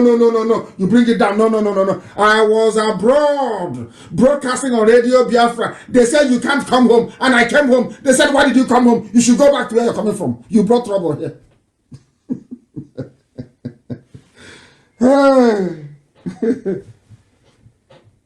Some of you don't know what's happening. It's an update on the invasion. Update. These are Fulani. Listen. Dropping in Ojibo, in Ebonyi local government of Biafran land. Ebonyi is under siege. Another one. That they bought some portion of land here. And we resist them because we never sold. Of course, we resist them. We are IPOB. We resist. IPOB. We resist. We stand firm as the villagers troop out in mass to tell them that this place belongs to Biafra. And they should go and collect back their money from whoever they gave it to. IPOB in Ebonyi, fighting on 8 fronts in Ebonyi. We are in 8 locations in Ebonyi fighting Nigerian army, fighting Fulani Janjaweed, fighting the complicity and idiocy of the governor, fighting the complicity and idiocy of the politicians in Abuja making promises. IPOB is on the ground fighting. All you want me to do is to give you every secret, tell you everything we're doing. When we fire 1 shot, I'll come back and I say, oh, today we fired 1 rifle in Ebonyi. Are you not foolish? You want me to tell you everything that we are doing? You think our people will follow me if we're not doing anything? Is that what you think? Is that what you think? You mask your jealousy with stupid words that come out of your useless mouth. Because you know we are whiter than white and whiter than snow. Untouchable, spotlessly clean. That is why I say to anybody anything I want to say, that you cannot say the same thing. None of them can. They cannot. Because they are compromised. I'm not saying you shouldn't work with me, but you must be clean. Very clean. Spotlessly clean. Not 1 leg in the zoo, 1 leg in freedom fighting, or 1 leg in resource control. Do you have a resource control anymore? That's an argument for idiots. What's resource control? Did we not force you to abandon resource control? It was IPOB. IPOB forced the thinking away from the source control into freedom. The Nana Master Child has always common sense and ancient adage. You know, you find answer to everything in Igbo adage. Are you aware of that? Everything is there. You're looking for resource control. We were the ones that drove you away from that rubbish into freedom. Ask you to fight for your freedom. Everybody is there. We are doing the best we can. We don't need your useless money, Igbo people with their useless sense. Tomorrow you tell us, come and give us account. I think we must have given you up to $1 billion. You don't know them all. You have no idea who they are. Look at Yoruba, they funded Amotekun. Did you hear any of them come on social media attacking? Tell us, how much is that van? How much is the spare tire? I can see the mirror was damaged. How much is the mirror, the side mirror? If I'm telling you, if it were to be Biafrans, or should I say Igbos, setting up Amotekun, hey, come and give us account. That's what we hear forever and ever. Let us continue. They are hiding weapons everywhere. It is everywhere, everywhere. You know, local, you know, Mwahia, where I come from. You know, local Mwahia South, the village of Oku. I know Oku very well. They have lost their ancestral land to Fulani herdsmen in Mwahia. The villagers have been battling with the traditional ruler of the place, one Martin Ugoji. Martin Ugoji, he was the one that negotiated with a so-called professor, Otunta, Yatu Mudike University, to hand over our land to the Janjaweed, the Fulani, as a Boniface, Ifani, Izuogo, Mr. Martins, Ugoji. In Oku, in Olokoro, there are a lot of Olokoro people in America. Those from Oku, they are selling your land to the Janjaweed. These are the quality of traditional rulers we have. Some idiots we are making fucking nonsense about Obunike saying I should. They think we are fools. They think we are fools. They have sold the land and we have all the evidence. And I sent the record, I sent the video. They sent Obido Obiano to me saying what he's saying is that I gave Obido Obiano the videos. Has he come back to me again? The answer is no. I don't talk rubbish. Anything I tell you is gospel from heaven. I am under divine mandate to secure our land, to make sure that Biafra comes in our time. And if we do our maths right, if we remain dedicated and focused, Biafra will come this year. If we remain resolute, unwavering, don't follow the enemies what they are saying. Remain focused. That attack I asked you to launch, maintain that attack. Don't deviate. Don't allow them to deviate you. They are working for Janjaweed. Don't allow them. Focus on the line of attack. Our aim is Aso Rock. We're not moving from there. We are not shifting from Aso Rock. That is our gateway. Don't move from there because it's empty. It's empty. Don't let them deceive you. If we work hard this year, I'm telling you, before God and man, Biafra will come. If we work hard, simple by working hard, what do we need to do? It's like pregnancy, they can't cover it. I want to know the most corrupt diplomat in the world in Abuja. I said the most corrupt can never support this grand deception. There is no Buhari in Aso Rock. As simple as that. If common sense cannot tell you that as a Nigerian, then your mom wasted time carrying you for 9 months in the stomach. Because I'm telling you, I don't know how to describe you. I don't know how to describe you. Our attack is also we are not moving from there. I made my post before I came on air. Somebody said to me, oh, you're not talking about Buhari's anatomy today. I said Buhari is dead. I can't talk about him. He's a dead man. Can't you see? Are you blind? Are you blind? They concoct videos for you, telling you it is after Salah prayer. He talked to, are we stupid? Look at the video again. You will see the hand of a man coming from the back of the idiot that you call Buhari. Can't you see? Are you blind? Are you that foolish? Of course, some of you are. You're not black people from Africa. Monsieur G, black. How can you reason? How can you reason? How can you reason? You are the same thing they're doing to you now. The Janjaweed is coming. They have diverted the attention of every media house in the world away from the reality of the invasion of the South. That's what they do. When I came out of prison, about to come out of prison, instead of some people like Ohaneze, Ohaneze never sent anybody to come to prison to see me. All others did. Ikedife, our late father Ikedife, sent somebody to prison to come and see me. Not once, not 2 times. Everybody came. Ali Bodivan Foundation came. Nzukomun, they came. Ohaneze never came. They never sent any delegation to come and see me. Not one.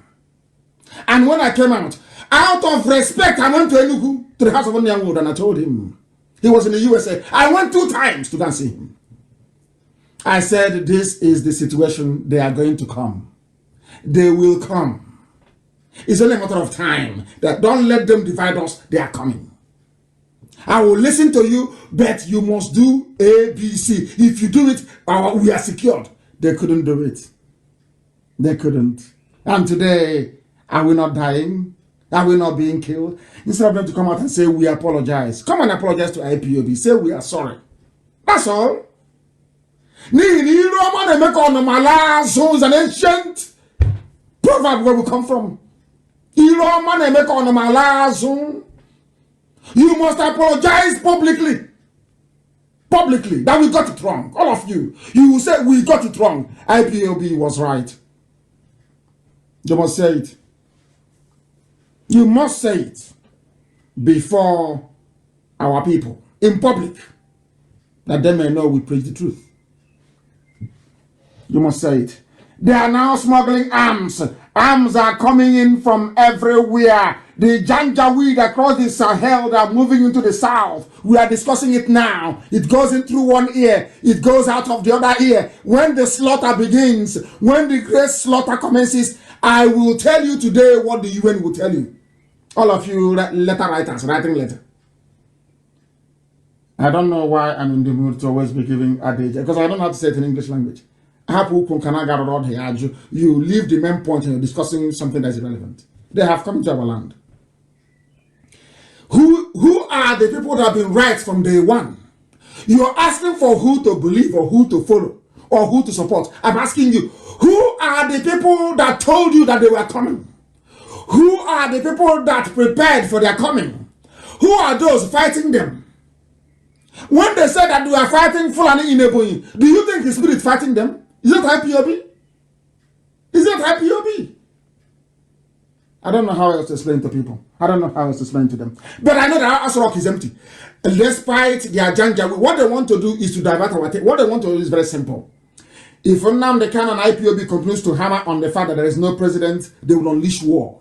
This thing that the Janjaweed are coming is the brainchild of El Rufai and Mama and Daura. What they want to do is to say, if you're saying that there is nobody in Asarok, and knowing the consequences of such revelation, what we're now going to do is to instigate war. There's going to be a war. So the war will be talking about the war and not about who is in Asarok. And they know that very well.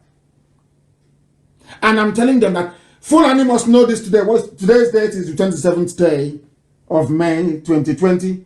Let me say this to the Fulani who are listening, all over the Janjaweed, all over the world. By the time we finish this encounter in Biafra land, the Hausa people will overthrow all the emirs in the north. Write it down. It sounds funny now, isn't it? It sounds very ridiculous and unbelievable. I am telling the Fulani Janjaweed, this thing you have started, by the time we are done with you, Hausa people will reclaim their land back from you. All your emirs will be driven away from Hausa land. Write it down. So that as I told them in the US and we are talking rubbish, write it down. When it happens, history will refer back to this broadcast and say, on the 27th of May 2020, with the time standing at precisely 16 minutes to 9 p.m. in the evening in Biafra land time, that Nnamdi Kanu said this. You see all those emirs you're seeing in the north, they will go. Hausa youths will rise up, will remember how they have been lied to. the same lies they fed the brain of people that refer to themselves as Niger Delta, the same lies. That is what Fulani does. Before Fulani conquers you, Fulani will feed you with lies for years. They will fill your brain with lies. They will bombard you with lies. After they must have weakened your immune system, they now invade you. It was those lies and their agents, like Nnamdi that they used. I saw someone was telling me about the interview that Nnamdi gave to BBC Igbo, saying that that he's kind to IPOB, that we're not kind to him. How can we be kind to you? We have the video of you at Nikelek Resort trying to gather opposition against IPOB. I have a video of where you were instigating Operation Python Dance. You were the ones begging Abak. You, some of you that want to be vice president, you were the ones begging Abak Yari to attack IPOB and to kill Nnamdi Kanu. If you bring out the Bible, the Torah, and you swear on it, you know you will die. All of you, at Nike Lake Resort, Archbishop Anikawa was there. There are many notable men that were there. If not for them, you would have passed a resolution condemning IPOB and Nnamdi Kanu. What is my offense? What did I do wrong? I told you the Fulanis are coming to kill you. Let us be prepared. That's my crime. Have they not come? Have they not come? I'm asking you. I want me to respect you. If I'm dead in the grave, how can I give you respect from the grave? But you planned to have me killed. All of you, you planned to have me killed. When I was in prison, some of you are running around thinking, oh, when he comes out, he will go into politics, he will help us, he will be like another dumb, stupid who was richer. As if I want money, I don't need your money. None of you sent me abroad, my father did. So, I didn't win lottery to go to overseas. My father sent me abroad to go and study. So I wasn't raised that way. My father did not raise me to become material conscious. I'm not that sort of a person. It's to serve the public. So that anytime somebody knocks on your door, you can open the door. At least if they're not Janjaweed, they have come to kill you. Asarok is empty. We must listen to me very carefully. If you want to see Biafra this year, all of you must go and join Twitter, you must join Facebook, you must join Instagram. We must keep bombarding them with facts and figures. We will have weakened. Elohim has done the job. It's for us to go and march around the wall and bring it down. That's what we are doing now. Metaphorically speaking. Elohim has done. Asarok is empty. We are not that. We are anybody trying to divert it. Oh, it's too much now. You start talking about this thing for nearly 10 years. It doesn't matter. We focus on it. That is our gateway. Asarok is empty. I want to see the head of state or the diplomat that will say, oh, Aisha, what you did is very good. Congratulations. I want to see the person anywhere in the world that you may know that what we're saying is the truth. We are live and we are direct. Humanity is paying attention. Not minding what Facebook is doing. Mankind is paying attention because we are being listened to everywhere. On radio, we are on apps, everywhere. The world is listening. Not just on Facebook. This is 0.003% of our listeners all over the world. If I tell you, anytime I finish, the reach I have on every broadcast is over 2 million. If you don't know, that's only on Facebook. All on social media.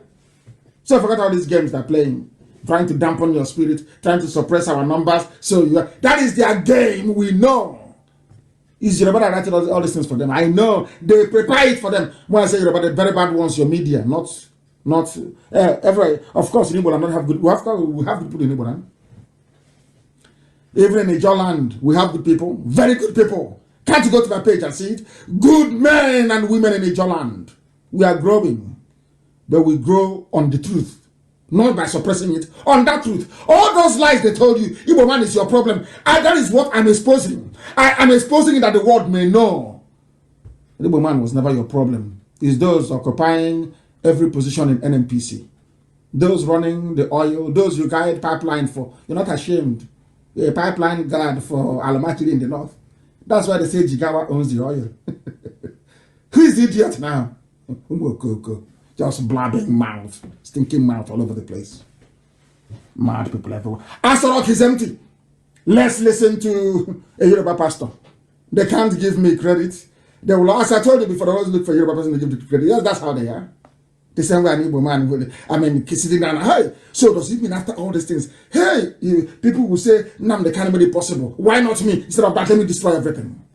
That is one dangerous, very evil and dangerous threat you have in an Igbo man. So everybody has their own fault too. Everybody. And it's our duty here to highlight it. If you know the one I have done, you tell me. Not empty allegation, substantive. Substantiate what you're saying. Let us listen to what they have to say about when I warned you that Jibril is in charge. Let's listen to a Yoruba man. I'm sure some of you pay every week. You give him money to maintain a very lavish lifestyle. This is where you pay your tithe. So you listen to him. At least Igbos will listen because he's Yoruba. They will prefer to listen to an outsider than their own. That's how they are. That's how they are wired. Let me play it for you so you listen. It's an old clip. But listen to it because you learn from it. Listen. Listen very, very carefully. Listen. This disturbing information Listen. came from the Nation's newspaper of Tuesday, November 27, 2018. Listen. Written by one Olatunji Dare, exploded with authoritative assertions, he said. Olatunji Dare, listen, follow this thing very carefully, please. This is Oyedepo, I'm sure it is, explaining about Jibril in Asorok. He never gave me credit. I don't need it. Heaven knows I don't need it. I told you, the reason why I'm playing this, I told you only 2 weeks ago that the reason why the Yoruba media, they know the truth, they don't want to publish it is because they don't want to hear tomorrow that, oh, it came from a Biafran, it came from an Igbo man, it was Nnamdi Kanu. No! If my name was Lan Reshitu, it will be a different game. I want to prove it to you. That's why I'm playing this. So listen very carefully, please. Listen before they say I'm prejudiced. I don't like some people. I do. But I hate bad behavior. I can't stand it because I'm clean. Listen. Claiming, among others, that President Buhari had died in the UK in 2017 where he was undergoing medical treatment. From Langre, not from Nnamdi Kanu. As soon as they brought that nonsense back, I told them that thing there in Asorok, from my father's compound, I said it, that thing in Asorok is not Buhari. I said it in 2017. He is referring to an article written in 2018, loaded with authoritative facts. Hey, Elohim Narotito. Let's listen. How? Listen. That the entrenched Kaaba in Asorok had procured a Buhari double in Sudan and pressed him into service as Nigeria's president. Yes. What? The representative of the Jibril family, that is supposed to having discovered the gigantic swindle, suddenly showed up in Abuja the other day and demanded to be compensated with a power-sharing arrangement at the federal level in perpetuity. Perpetuity. Plus 50% of Nigeria's oil revenues for 10 years in the first instance. Now, that was on the back page of the Nation's of Tuesday, 27th of November. Tuesday, 27th of November, go and find it. Back page of Nation newspaper. Find it. It was in 2018. 2018. Listen, this is Oyedepo. I'm sure Igbos will now listen because it's not Nnamdi Kanu speaking, so they will listen. You know, that's how we are. They will listen now. Yoruba man is talking. You know, we love Yoruba. To be honest with you, we do. It's only Yorubas that can say something and an Igbo man will listen. If you want Igbo people to do something, go and tell a Yoruba pastor to say something, and the Igbos will listen. I'm being honest with you. That is the truth. Before heaven and earth, that is the truth. If you want Igbos to listen to anything, go and tell a Yoruba pastor. Winners redeem. Any of them, once they say it, it becomes gospel. That's how we are as a race. Let's try and listen more. That, and I quote, failing these, they would tell their story to the whole world. Blackmail from the Jubilee family. It further stated that the Nigerian authorities have entered into frantic negotiations with Jubilee's family to head off what is sure to be the world's dirtiest and worst kept secret, he said. Are you listening?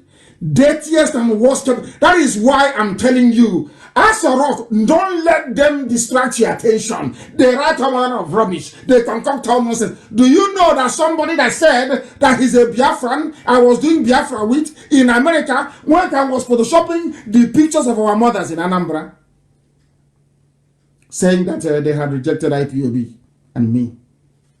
Somebody who's an intellectual, so to speak, in America. That's how we are. This is Oyedepo telling you, I want this publication found. Go and find it and read it. Yoruba journalists listened to what I said, one of those with conscience, and wrote it in a detailed manner. I was the one that told you this man is from Sudan. I gave you his name. Now that Yoruba has written it, now it is now acceptable. The same thing Nyawood and World Igbo Congress did. Have I not forgiven them? I've forgiven World Igbo Congress. That's what I'm asking you to go and affiliate with them. Every group should affiliate with them. Let them get this work done. Are you hearing it? Let me start from the beginning once so you understand it. I want it found. I want this publication found now, please. I want it found. I want it found. This disturbing information. Listen, disturbing information came from the Nation's newspaper of Tuesday, November 27, 2018. November 27, 20 what again? Let us get that. I want us to get it right. I want us to get it right. I'm now behaving like I'm now pausing and moving forward like Simon. I'm now playing video, moving it. I enjoy his program anyway. I watched it before coming here. He's doing very well. All of them are doing very, very well. All of them are doing well. And I'm sure it was the expose by Prince Darlington that caused a change of heart in those that fell behind. We welcome every sinner that has repented. Once you repent, we welcome you. When I listen to someone, but he goes forward and backward with his videos. Very amazing, I must say, amazing. Let's listen once again to what this man has to say. This is Oyedepo. From the Nation's newspaper of Tuesday, November 27, 2018. 2018. November 27, 2018. November 27, 2018. Back page of Nation newspaper. Everything I had been saying about Jubril was there. Yoruba media knew. Yoruba pastors knew. Oyedepo knows that Asorok is empty. Hey,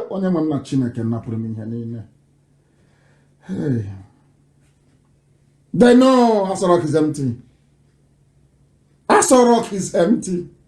Is empty. November 27. November 27. Even Tinubu's newspaper, they know. Please hurry up and get it home before they ask Google to delete it. Get it this night before they ask Google to delete it. Gospel from heaven.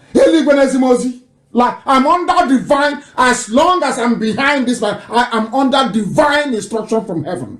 Divine. That is why I can never deviate. That is why I can never, my enemy is not there, I cannot compromise. That's why they're talking rubbish. I cannot. I can never compromise. It doesn't matter what you do. It doesn't matter what you say. Anything you do, I can never wait. I can never, ever stop until Biafra is restored. Never. Those that know me, they know. Those that died in my compound, they know why they died. They died that I can continue, that Biafra will come. That was why they sacrificed their lives, that I may continue until Biafra is restored. And they know that we will do it. By the grace of Elohim, not by any. I'm a man, I don't have any strength, I have no energy, I have nothing. Only Elohim, God in heaven, can do it. I know that for sure. And you know that the God we worship is a marvelous God. He looks into your heart. Once your heart is clean and pure, anything you ask for will be given to you. All these things that is happening is just simple prayers. That's all. Simple prayers. Let's continue. Let us continue. And to prove that what Oyedepo just said is correct, The Nigeria Air Force came out and said, we are loyal to Buhari. Have you heard of such nonsense before? During all these so-called democratic dispensation from 1999 under Obasanjo, under Yaradua, under Jonathan, under even when Buhari was alive, how can the Air Force come out and say we are loyal to our own head of state? It is a given. It's in the Constitution. You have to be loyal. Are you now following? Are you now following? They said we are loyal. I couldn't believe it when I read it. We are loyal to Buhari. How can you be? And in the picture, they showed the back of a man, not his face. Now they are very far. Somebody saw that thing on Saturday and said, this is Buhari. And I said to them, you are insane. How can this be Buhari? An 80-year-old man. Are you blind? Go and look at every 80-year-old in your village. Look at the pictures that are telling you is Buhari. Does he look 80 years old? A man with kidney failure. A man that had part of his brain removed. He had a brain tumor behind his ears. How can that? You people, I don't know, Zook. Hey, this UG black people. Black people. Who did these things to you? Who cursed you? Who did this to you? Very, very sad indeed. Extremely sad, I'm telling you. But I must preach the truth. It doesn't matter what they do. It doesn't matter what Facebook does. Nigeria Chief of Air Staff, Air Marshal Abubakar Siddiq, has said that the Air Force is loyal to President Muhammadu Buhari. Why would they say they are loyal to him if the administration is not in trouble? Simple, common sense. Common sense. Why would the Air Force come out to say they are loyal to a president if that president is not under threat from somewhere? Do you understand it? Do you now understand it? It is the spirit of our fathers they killed in the battlefield, of our sons and our daughters that they starved to death. That was why Elohim said, I will destroy Nigeria for your sake. If your hands are clean, after our atonement in Malaysia, Elohim said, if you keep your hands clean, if you don't compromise, I will give you Biafra. I will destroy your enemies. Before your eyes, I will destroy them. And it's happening today. The Elohim is in charge. In heaven is in charge. The zoo is gone. That is why Air Force is saying, oh, we are loyal to Buhari. Why would you be loyal to your head of state, your commander-in-chief, that the constitution says you must be loyal to anyway? Why must you assert that you're loyal to him? Is because the world is now telling Aisha, you are in trouble. Aisha, you are in trouble. They have told Gambari, you are in trouble. Nana saying we are loyal to Buhari. You think they don't know what we are doing? Their greatest nightmare is Nnamdi Kanu and his IPOB. I say IPOB doesn't belong to me, it belongs to God in heaven. But I lead them with pride, I'm telling you. The very finest people on the face of the earth you can ever lead. We have nothing, but yet we move mountains. Mound we do. Any enemy we confront is decimated beyond recognition. Beyond recognition. That's how formidable we are. Because our hands are clean. Our hands are clean. Our hands are clean. And will always be. Will always be. They now know.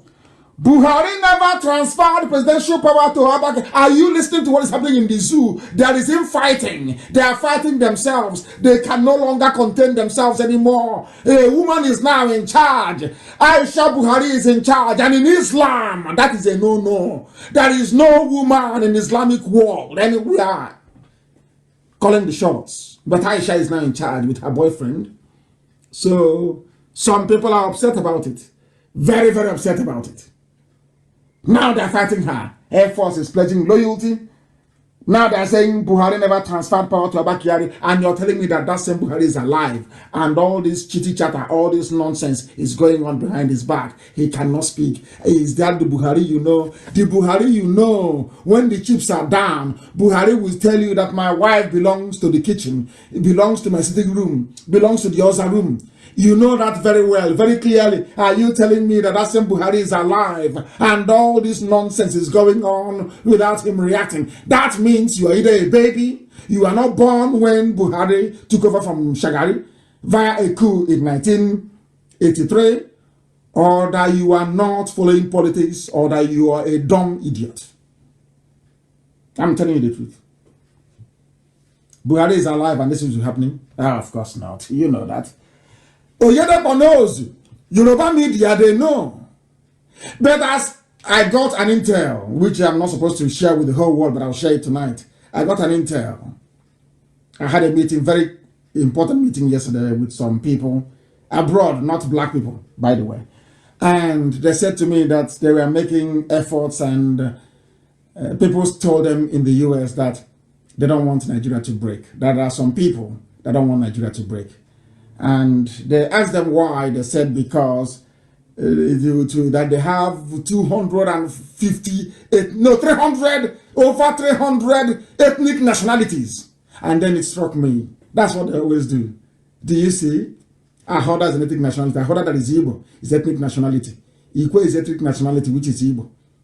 They say Ibibio is, which is of course the closest relative to the Igbo people. They don't want to tell the world that what you have are in essence 4 core blocks of people. They tell them instead you have 300. So American politicians are panicking and say, their diplomats, not their politicians, and say, oh my goodness, if you try to break down, there will be war in 330 places. Understand the trick. There is that same blackmail. I'm giving you information that I shouldn't be giving, but I'm giving it to the whole world so that they know. We are working hard. Why can't you divide the zoo? They read my tweet, of course they do. Why can't you divide it now?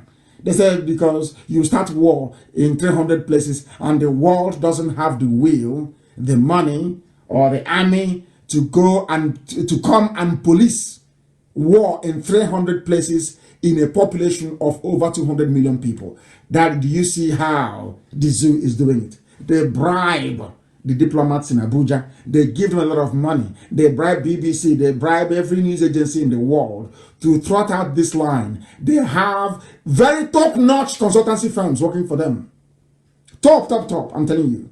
They give them a lot of money. They lobby them. They give them money to bribe. Once you talk, they bribe you. Just go to the meeting and tell them that if you try to separate Biafra from Nigeria, there will be a war in 300 places and millions will die. That's the only thing that I'm telling them. Let me sip water.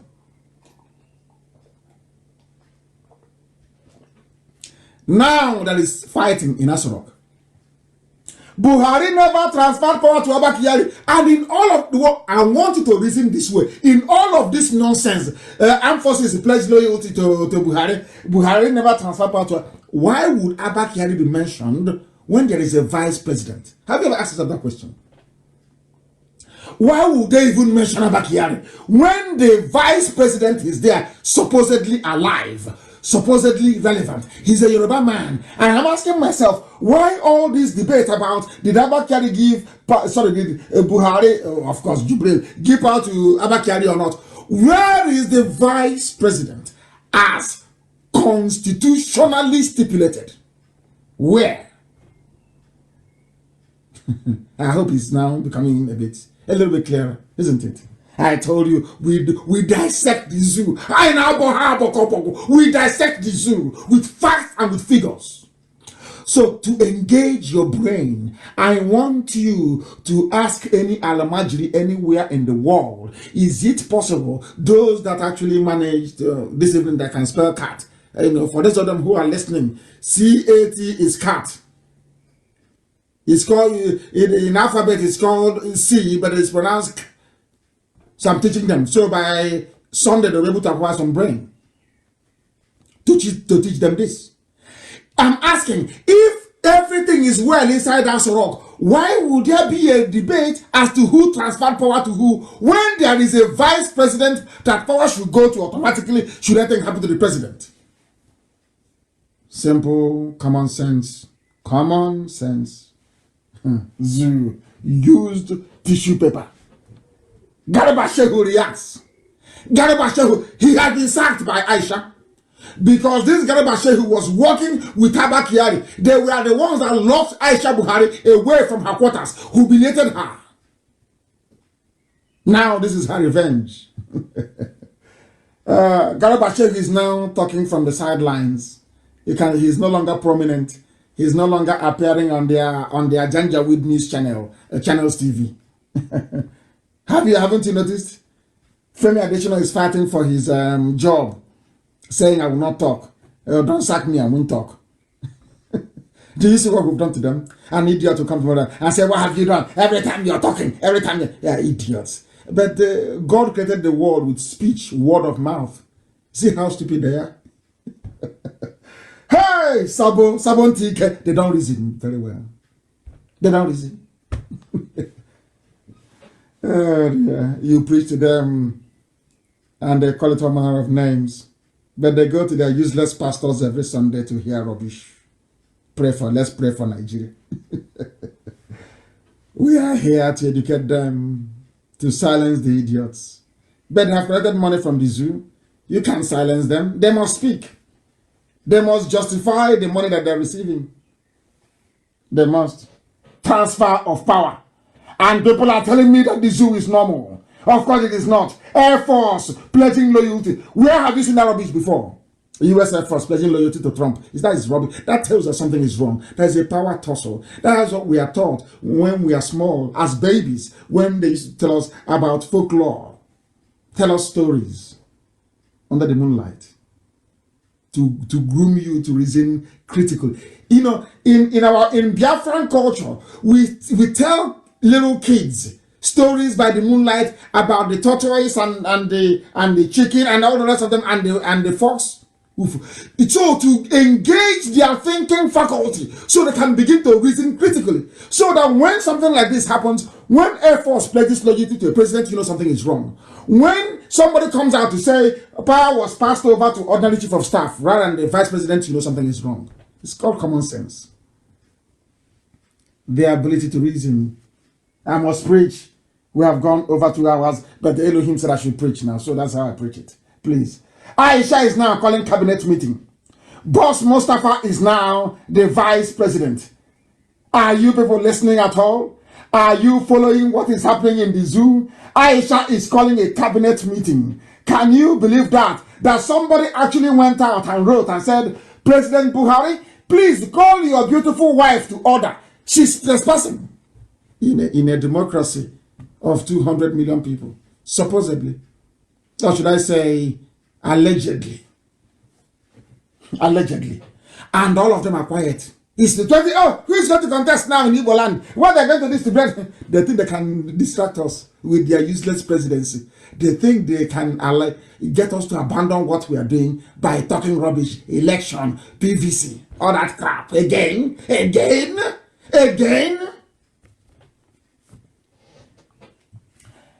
It has never been the duty of a First Lady of the Federal Republic of Nigeria to call a meeting of political stakeholders, which includes the Vice President and the Army Chief of Staff, into a meeting to discuss national issues. Is it clear now?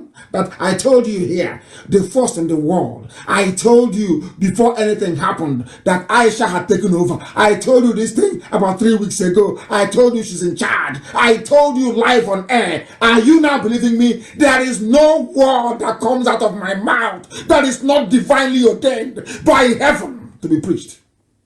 That is why everything I say is correct. You may not believe it. I told you that Aisha was in charge. Some of you poured scorn. You said that, and I'm asking those people, please clarify. Please tell me, if Aisha is not in charge, why would Aisha call a cabinet meeting in a presidential system of government? Why? How? Do you see why our enemies are afraid of us? Because we are learned. We are intelligent. Very, very intelligent, I tell you. Too intelligent, I'm telling you the truth. Do you see how we're unraveling the zoo? From what comes out of their mouth, we destroy them. Not, did I make anything up?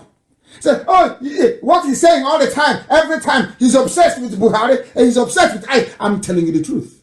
And he's here. And somebody is writing, President Buhari should please call his beautiful wife to order for trespassing. And I'm asking, the same man that said that Aisha should not answer a first lady, the same man that said the office of the first lady doesn't exist, the same man that said Aisha belongs to Zarum. How is that possible? That now Aisha is calling a cabinet meeting when that man is alive, a former military dictator. Are you telling me that some of you have taken leave of your senses? You no longer reason? Now tell me that the zoo hasn't fallen. I want somebody to tell me where an unelected woman brought in her lover. Brought in her lover in broad daylight, in broad daylight into Asorok, a woman in Islam. This is evil in Islam, immoral. All the Muslims in the zoo, have you seen the extent of your immorality? It stinks. It stinks. Aisha is calling a cabinet meeting. And all of you are Democrats, you're intellectuals, with professors. Meanwhile, they are coming to the South to kill you. All of you are under a spell, a Janjaweed spell. I don't know if it is in the suya they give you to eat, maybe in the watermelon they were bringing you, maybe in the tomatoes or in the onions from the middle. I don't know where it comes from. You people are under a spell. Your stupidity has no equal. I have never seen 200 million people so idiotic anywhere, and there can never be anywhere else in the history of mankind. That you have 200 million people packed together in a space full of so much stupidity that it can go around the whole world 1,000,000 times over. I have never seen cowards calling other people cowards. These are idiots. A woman is in charge. She was not elected. Had she been elected, fine. For me personally, I would even prefer a woman president to start with anyway, because they don't steal money. They don't steal. Women don't steal. If you make them try, that's why IPOB is thriving with the little things that we have, because a woman is in charge of our finance. The same thing doesn't happen in the USA. We are going to hand over our finance in the USA to women, not men. Not men. Because men are not transparent sometimes. They're not. Something happening in the USA. We are going to close all that loophole. I don't want to be involved in anything that will bring shame or dishonor to IPOB. Never, ever, ever. That is why we need transparency. There is no transparency in the zoo. None. None. What channels is busy about? Channels cannot do a documentary. Who is in charge? BBC cannot do a documentary. Who is it? Because they have all been bribed. They have collected their own share of the money. And they give you, some of you, 3,000 every week stipend to fight IPOB. World has his own. Obiano has his own group. Every governor have their own group of ERATs who will fight for them and defend them. And the ERATs, they have no job, no prospect, no hope of a job. Maybe they've promised them special advisor or special assistant in the year 2053. That's how foolish Nigerians are. A very useless set of people, I assure you. Useless. Useless. It is not the duty of a woman, a first lady, to assume the responsibility of convening a cabinet meeting. Aisha is flexing her muscle everywhere. She's the one now in charge. Time to make Nigeria great again. Aisha is now telling officials, this from Icons News, they are reporting it's time to make Nigeria great again. Like maybe a mini version of Donald Trump in a woman. Time to look at, was Nigeria ever great? When was Nigeria great, I'm asking? When? When was it great? There was never a time that Nigeria was great. For your information, let's make Nigeria great again. A woman that belongs to the house room. A woman. Unelected. I'm sure they are panicking right now. Hey, Zoo is shaking. Zoo is shaking. I'm taking you through a sequence, line by line, what has been happening in the zoo to buttress the fact that there is no president, there is no vice president. Aso Rock is empty. It is absolutely empty. There is nobody there. It's empty. Empty. They said the other day, presidency is now probing Abba Kyari. After the program I did, they now changed and said the presidency denies Buhari is probing late Kyari's office and appointment after the program I did on Sunday. They have now reversed and denied it. That's how the zoo works. Because their media is their cash and carry to support every evil. Once this, even if Lucifer were to pay them, they will tell you that the road that leads to hell is paved with gold. I'm telling you, Nigerian journalists. If you come there, that Lucifer is drinking champagne, they are drinking champagne. In fact, anything is free Wi-Fi. If you go there, it's free data. Anything you want in hell, you will get. The Nigerian media will do that for you very quietly and neatly. Once you pay them. Nigeria. Great when that was not. It was never great. At no time was it great. It's been a banana republic from day one, running a rentier economy. They sell crude oil and they import everything, including toothpick. They import everything, including toothpick, into the zoo. Panic as Buhari probes Abba Kyari's office. It was carried by a slightly respectable Guardian newspaper. And yet, the next minute they deny it. Because they know the heat is on. They know the heat is on. They know the heat is on. Everybody who ever works with Abba Kyari, for humiliating Aisha Buhari, they are under threat of being sacked from their position. Under threat from being sacked. Every appointment made by Abba Kyari, every appointment made by the late chief of staff, this is according to Guardian again, not IPOB publication, not Icons News, not anybody independent. No, this is not anybody who you can blame of being sympathetic to IPOB. No. Buhari cancels appointments and approvals made by late chief of staff Abba Kyari. Cancels them. Who cancelled them? Aisha Buhari. Why? Because she was not in good terms with Abba Kyari. Is it not clear to all of you that you have no president and you have no vice? And in all this nonsense, how about the appointments made by Yemi Osinbajo? And now, if you're cancelling every appointment made by Abba Kyari, how about Hope Uzodinma that he appointed? Why are you leaving him? If you're going to probe all the appointments and reverse them, why don't you reverse Hope Uzodinma in Imo State, who was appointed as a result of Abba Kyari arm twisting the judiciary to appoint him from number 4 to number 1, only in the zoo. And Ohaneze went to pay homage to him. Once there is a bit of cash, Ohaneze and Biafra. They're like a Nama following grass. Anywhere there is hope of raising money, they go there and they raise some cash. These are elite, elders, intellectuals. They are party. Every monkey is an intellectual. Every fool. Once you can cram 1 or 2 lines in a constitution, you recite it long enough, you're an intellectual. He's speaking English, he's an intellectual. Fools. Whoever told you that stitching sentences together, makes you an intellectual? Who told you that? From where? Who told you that being able to stitch 2 sentences together, string them along beautifully, makes you an intellectual? Who told you that? That's how backward education is in the zoo. Every monkey is an intellectual. Buhari cancelled appointments. You should also cancel Hope Uzodinma. He was appointed by Abba Kyari to serve the Janjaweed interest.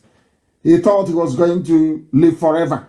The whole battle is raging. That even Dabiri, Erewa, they are now fighting over office space. They have kicked out Dabiri Erewa. They have kicked her out of her office. Under a new regime. Because there is no Buhari, there is no Osinbajo. None! Nobody is there. Aso Rock is empty. If you're in doubt, go and ask your daddy G.O. Your daddy GO will confirm it. Because Aisha is on a revenge mission. On a revenge mission. Those that denied her. Initially, Aisha wanted to bring back the body of her husband and bury him in Daura. It was Abba Kyari that prevailed on her not to do it, to allow them to continue to rule to 2023. They thought nobody would know. They never counted on the fact that we will expose it. Now, you see how many years it took us to put them on the back foot? How many years? I announced the thing in 2017, 2018, 2020. How many years? 17, 18, 19, 3 years. 3 years. If we had given up, by now they would have gotten away with this horrible, horrible crime of the century. But they can't go free.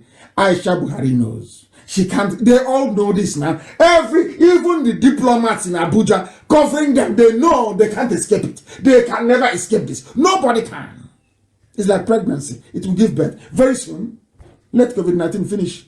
Let me see where he will go, anywhere in the world, to attend. Oh my God. What will we do to them? Let them come and attend now. Let's see. What we did to, people are saying, do you see what we did to Jubril in Japan?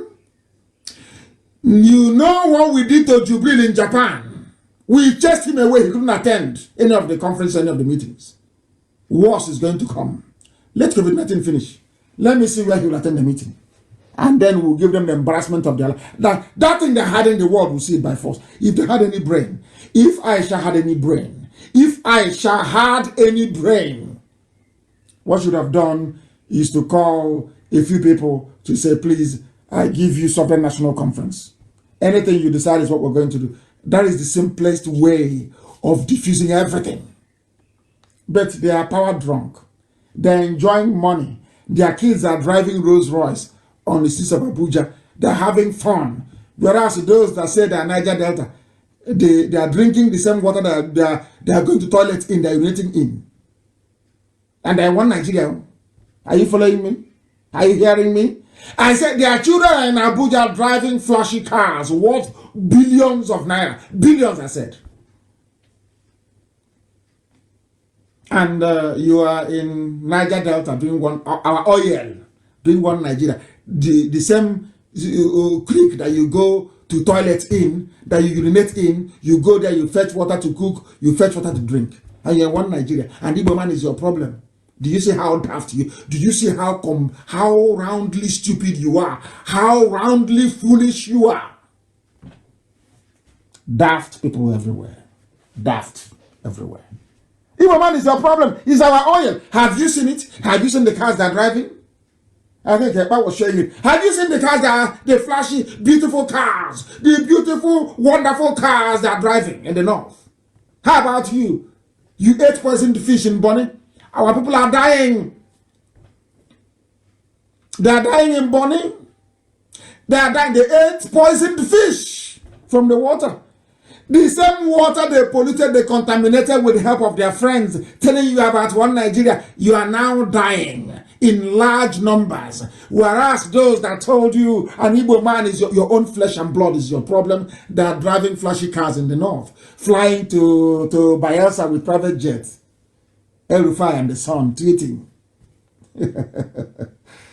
Hey, Zoo, I don't know. I say in my next life and life, I don't think that God has assembled such number of stupid people before in the history of creation as you have in Nigeria. I am not sure that anywhere in recorded history that you have such large number of idiots in one place. Never before. Nigeria is just the only one I can think of. My goodness. She doesn't have the power to give us referendum. How can she give us referendum? They want to be drinking oil. You've not heard them before talk about their oil. I'll play a clip for you later on. You'll hear what they say about the oil.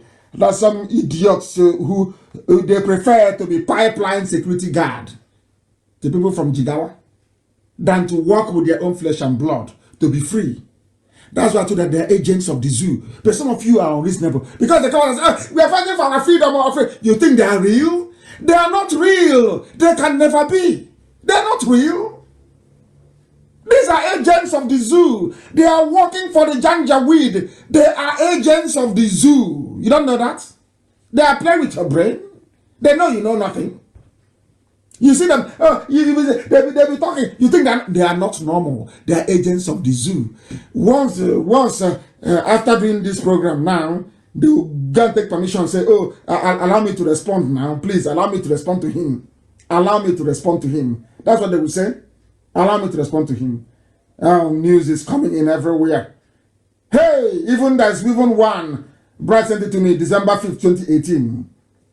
Hey, Buhari's double. A postscript. Buhari's double.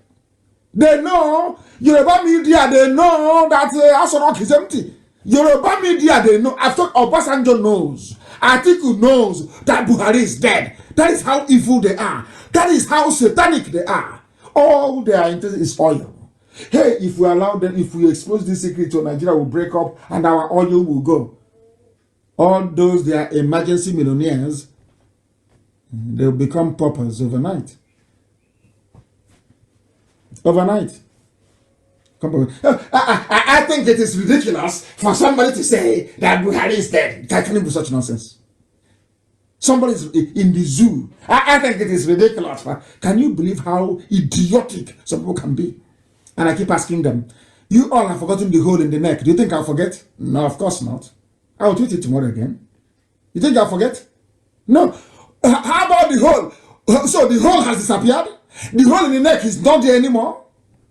And you claim you're intellect, you went to school.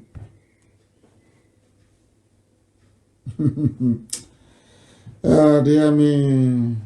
Zoo is panicking. Zoo is gone. They are gone. They are gone. Chief of Staff, this is Sun newspaper. Screaming headline. Chief of Staff, Secretary to the government on warpath. Labour vows shut down if he returns. Have you not read it?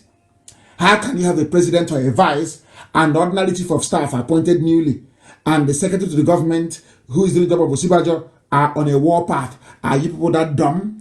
Are you that foolish? Are your brains blocked? Or is it the way I'm saying it? Am I not communicating very well? Are you not understanding my English? Is my English not ordinary enough for you to understand? I'm asking you again, if the president is there, why would a newly appointed chief of staff be fighting or be on a warpath with the secretary to the government? The oil people. Oil is our oil. You want our oil. Those are the agents of the zoo. Anybody who comes to you and says Niger Delta this, Niger Delta that is an agent of the zoo. Is an agent of the zoo and cannot accomplish anything. They know it's impossible. They know that Biafra is possible. Niger Delta rubbish is impossible. Impossible. I heard one idiot telling me that, as I said earlier, Bini, people from is the old Bini kingdom, all the way to Obar in Anambra is Bini kingdom. Because of the last of Ohaneze, what the atrocious damage Nnamdi Kanu did by not uniting the family. By not uniting the family. I am doing what Azikiwe should have done. Look for your people. What you show to somebody, I can only introduce your brother or your blood relative to you, not your friend. You make your friends yourself. The only person I can bring to you is your brother. I am looking for my brothers and my sisters everywhere. Is there any oil in Benue? I'm asking you. But I know that Idoma are the same people as I am. So is he getting? Is there any oil there? They don't reason. They don't reason very well. They don't reason. They don't reason. Oh dear me. Chief of Staff is fighting. Why would Chief of Staff be fighting and Labour is threatening strike if you have a president? Mad people everywhere. Hey, we are preaching this very gospel. It doesn't matter what Facebook does. We continue to preach. If you like it, you take it. If you don't like it, that's also up to you.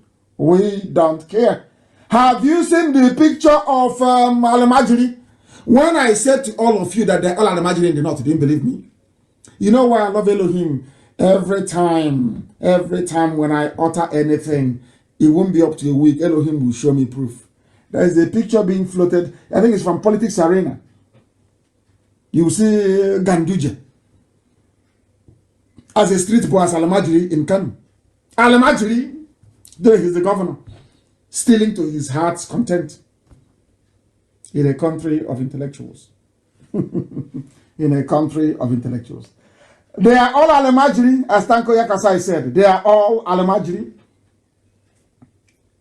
In their combined tenure of 16 years, I tweeted it earlier before I came on air, and I will command and ask you to go on the tweet after this very program. Obasanjo, Yar'Adua, and Jonathan, they borrowed only a total of 12 trillion naira, only in 16 years.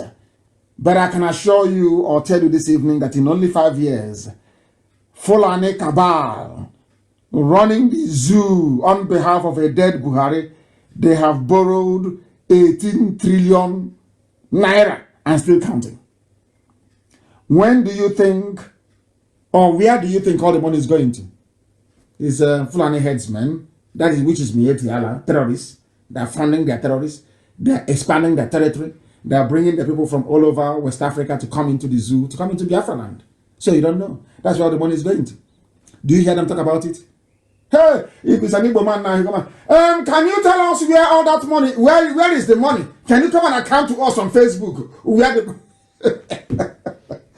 Hey, anyway, every ethnicity have their own fair share of mad people. They have their own fair share of mad people. I can assure you. Nationality movement, Fulham, they have claimed ownership. They have claimed ownership of the whole of Nigeria, from Sokoto to the Atlantic. Oil, people, are you listening? All the pipeline security guards, are you listening? They have claimed the whole of the zoo. Google it. Fulani Nationality Movement, FUNAM, in bracket, claims ownership of Nigeria from Sokoto to the Atlantic. Go and Google it, it's there. And you still believe in one Nigeria. Give on, God bless Nigeria. So when a Yoruba pastor is telling you to pray for one Nigeria, you can see that he's working for Fulani people. Can't you see it here? Are they telling me they don't know about this news? Of course they know. But they know what they're doing. They know what they're doing. They played this very video before about them having fun on the streets of Abuja. Let me see. I want oil people to enjoy the sound of the cars, at least. You know, as you're going now to the stream to fetch water from the same place where you go to toilet and urinate, I want you to listen to the sound of cars of Fulani Janjaweed Alamajiri, the type of cars they are driving, having fun in Abuja as you're eating a dead rotten fish that will kill you. Yet, man is your problem, Abi. Let's hear them. Hear them. G700. G700. Ferrari. Lamborghini. Mashallah. Hey. Look at them in Abuja. Their father is rich on oil from Biafra land. Are you hearing the sound of the engine? Are you hearing it? Look at the cars. They are racing. Over the street. Hey. Look at them. Lamborghini. Look at them where they park the cars. Every range of car that you think of. This is as you are struggling, oh. This is as you are struggling to find water to drink in the creeks. As you're struggling to feed. As our children are going to school, they are falling into the creeks and they are drowning. They have no food to eat. There are no houses to sleep in. As our mothers are suffering in the so-called Niger Delta. The only way out is Biafra.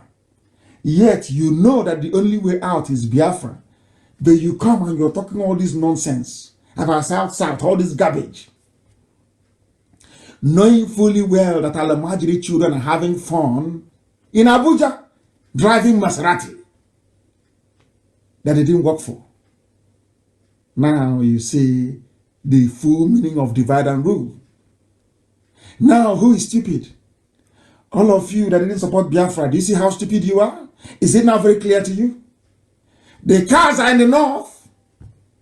Tomorrow morning, 5 a.m., our mothers will rise up to go and look for fish to catch, to smoke, to sell. Those who didn't go to school are in Abuja, driving fast cars. And you tell me you believe in one Nigeria. Mad people everywhere. Mad people everywhere. And who gave them the authority? The people that gave them the audacity to be doing this are those of you telling me you are not interested in Biafra. And those of you telling me about South. Those of you telling me that Igwe people come from Bini. All you idiots. You are the ones causing this problem. Let me drive. I want to ram it home. I want to drive it home. I want to drive your stupidity home. I want you to understand how foolish you are. I'm going to play this clip for you so you listen. So you hear it.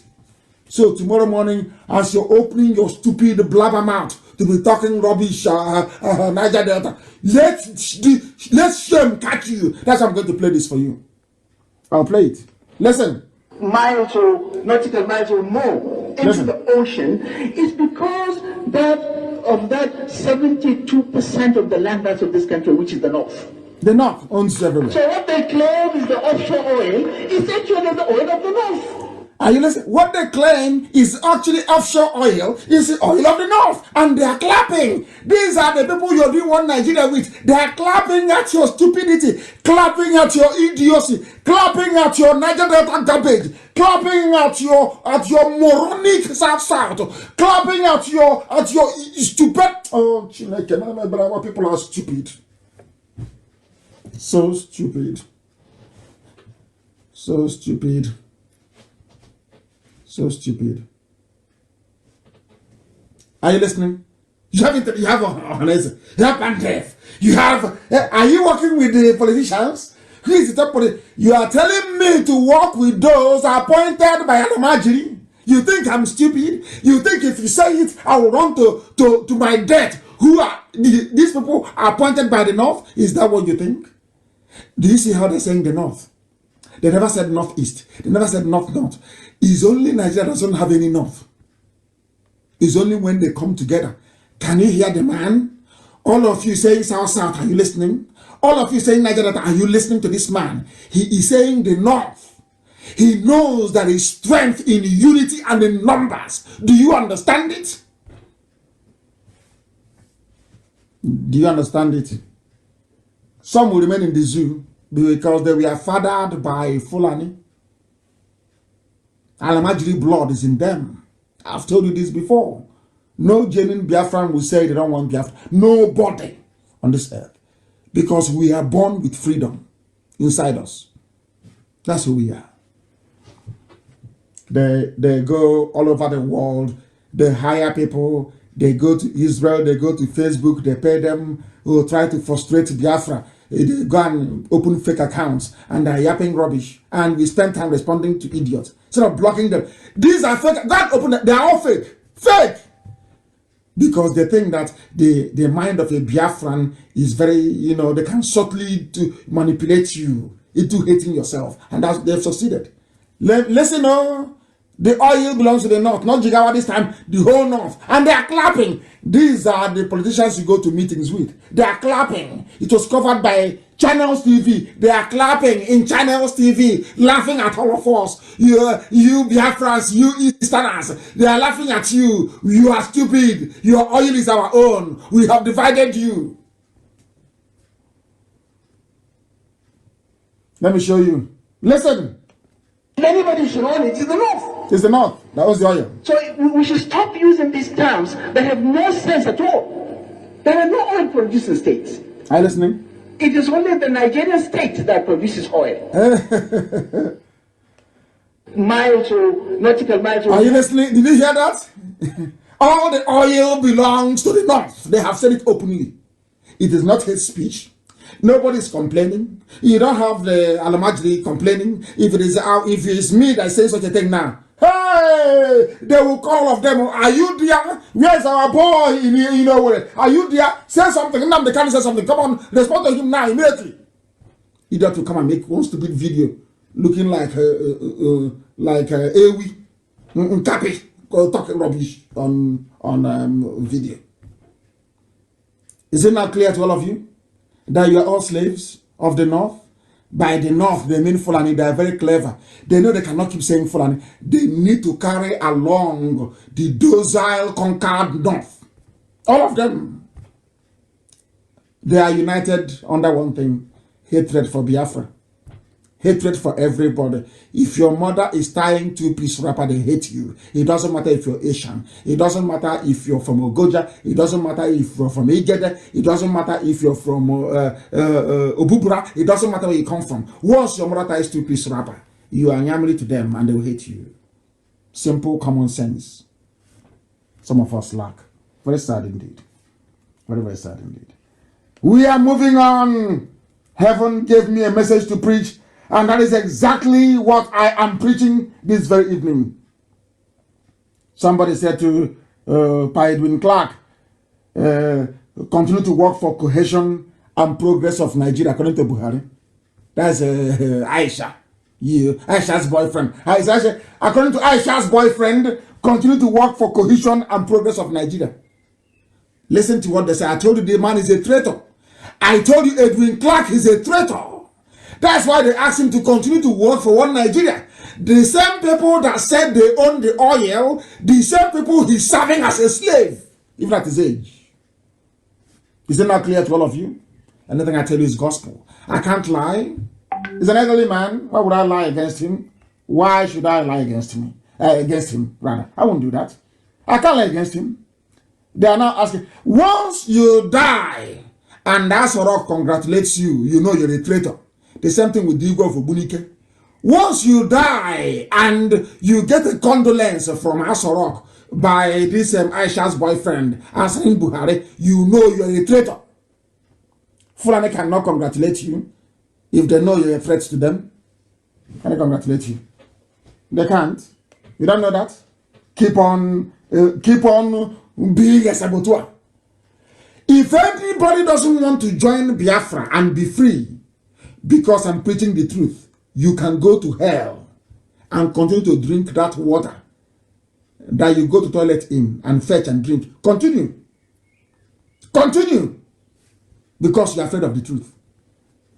Because you're afraid of the truth. Unbelievable. El Rufai's son targets Igbos and IPOB in a tweet. He was in a private jet, actually in a private jet, bought with oil money from Biafra land, tweeting against IPOB. And targeting Igbos is in the news. Go and Google it. El Rufai's son targets Igbos, IPOB in reactive tweets. That tells you it's only IPOB they're afraid of. Who are you making mouth or blabbing your dirty mouth when the only people they're afraid of is IPOB? Have you asked yourselves why? Drop your petty jealousy, your village envy. The only formidable force they know is IPOB, not you. Not you. The only people is IPOB. We are exceptionally formidable. Exceptional. Let me see if I can read what the little Al-Majri is saying. Look at the father is the midget. They went to go and see their fellow sellout. Governor Nasser El-Rufai's son, Bello El-Rufai, has shared a cryptic post on social media that seems to disparage people from the southeast and south-south. Oh! So they didn't even leave out the slaves from the south-south. He included them. The governor's son shared some tweets. Bello took a swipe at the proscribed indigenous people of Biafra, a secessionist group that agitates for the freedom of Biafrans from Nigeria through referendum. IPOB, which has supporters, now they are talking. Now let me read you what this international media is writing. IPOB, which has supporters from the Igbo, Anan, Ebanke, Egala, Idoma, and other ethnic groups, believes people from the southern region are being marginalized by the northern. There is no elite in the north. What you have is Alamajiri with stolen money. There's not like elite in the north. There is nothing like elite in the north. What you have is Alamajiri with looted funds. If that is what you call an elite, then so be it. It's only IPOB there. They're not afraid of you.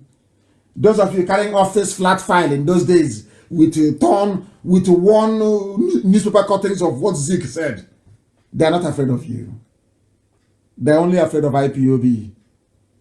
IPOB are the only people confronting them. No other people has the balls nor the guts to do so. It is only IPOB, formidable and exceptional, incorruptible. Incorruptible. Is no longer PDP paid him, APC paid him. Have you forgotten when I was saying it? Now I'm hammering APC now. Jubril, and not Jubril is dead, of course. Aisha and her boyfriend, they're no longer talking. But some of you listen to the gossip when it came. Oh, he must have taken money from PDP. Some of you idiotically took money to bought the garbage the gossipers were saying, didn't you? They never confronted me. I was going behind my back to yap rubbish. And I'll come on air and I'll say it. I disgrace all of you. Every idiot. Let us listen to those who have something more important to say. We are live and direct. They said they are going to, you know what they have done? Because we are making progress across Biafra land. They have decided to fix election on the 30th of May. It doesn't matter. It's our fault. There is no relay station across Cross River. We are working very hard. Very soon, our radio, our radio Biafra cures every illness. That's why I love Radio Biafra. Once we are there, we broadcast for only 1 month. The ethics who are there, who are descended from Ibibios, they will then know their history. The way those in Bayelsa now know their history, know who their brothers are, know who their cousins are, know who their sisters are. That they don't come from the Sahel, from the desert in the north. They have fixed election on the 30th of May to try to stop us. That's what they're doing. You see Alamajiri, election 30th of May. They have forgotten that it was Gowon that created Cross River State. And he called it Southeastern Nigeria. How many names are you going to answer? They called it Southeastern Nigeria, Cross River State. Now they have moved that Southeast into the... Hey, Zoo. There are some people writing garbage. Nonsense about Igbo land being landlocked. I want to educate some people, including the oil people of Nigeria, oil. Those who are talking rubbish. I want to play something for you to listen, please. Good morning, Mazi. It's me, David Njoko. Listen very, very carefully, please. I want you to pass a message to our leader to continue. Listen. Especially on his teaching. And the great man as talking. regards Ubopon corrupt people, Andoni and Boni Eji of River State. This local government, especially Andoni Opopo and Boni, speaks Igbo dialect up to date. This is an Igbo man. This is an Igbo man, of course. He's an Ikwere man. Ikwere man is now giving us history. Ikwere, he's an Igbo man, of course. He's now giving us history. To let every fool know that Igbo land is not landlocked. To let you know. I didn't want to say it is coming from the mouth of an Ikwere man. Listen very carefully. While Andoni speak a combination of Igbo and Ibibio dialect, which they call Obolo. Are you being educated? Obolo is a mixture of Igbo and Ibibio dialect. A mixture. A mixture. Are you now following?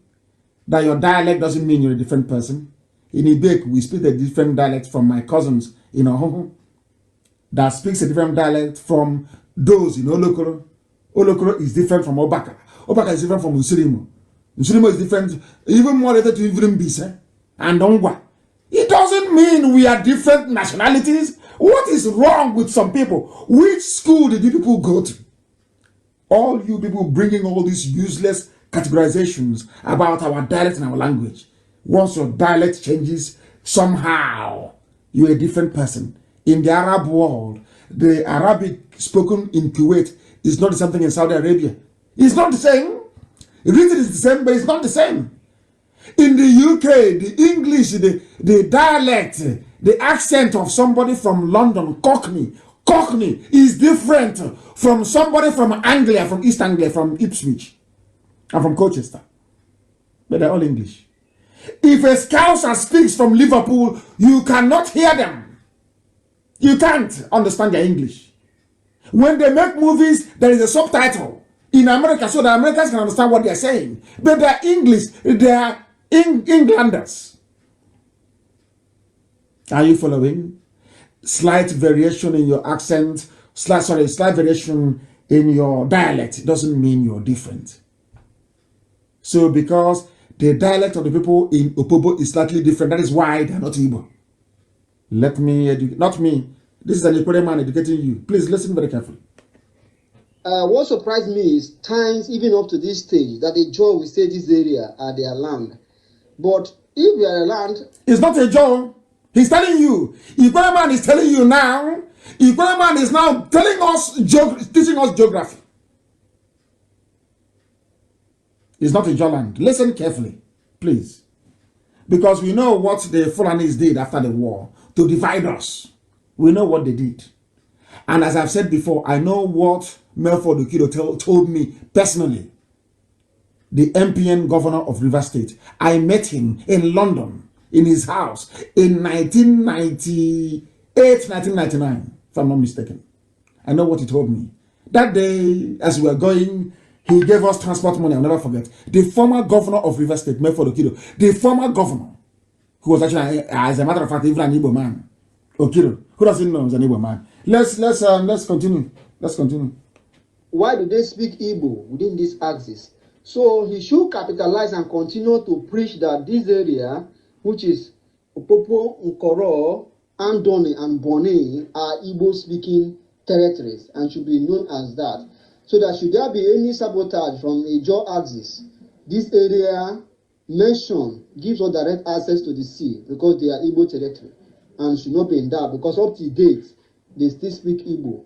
As I talk with you, the person from Opopo speaks Igbo, the person from Boni speaks Igbo, and that of Andoni is a combination of both Igbo and the Ibibio dialect. So I don't see that this area should be called a Jaw territory at all. I don't care because we're all one people. We're all one. I'm not trying to cast an spell. We're all one people.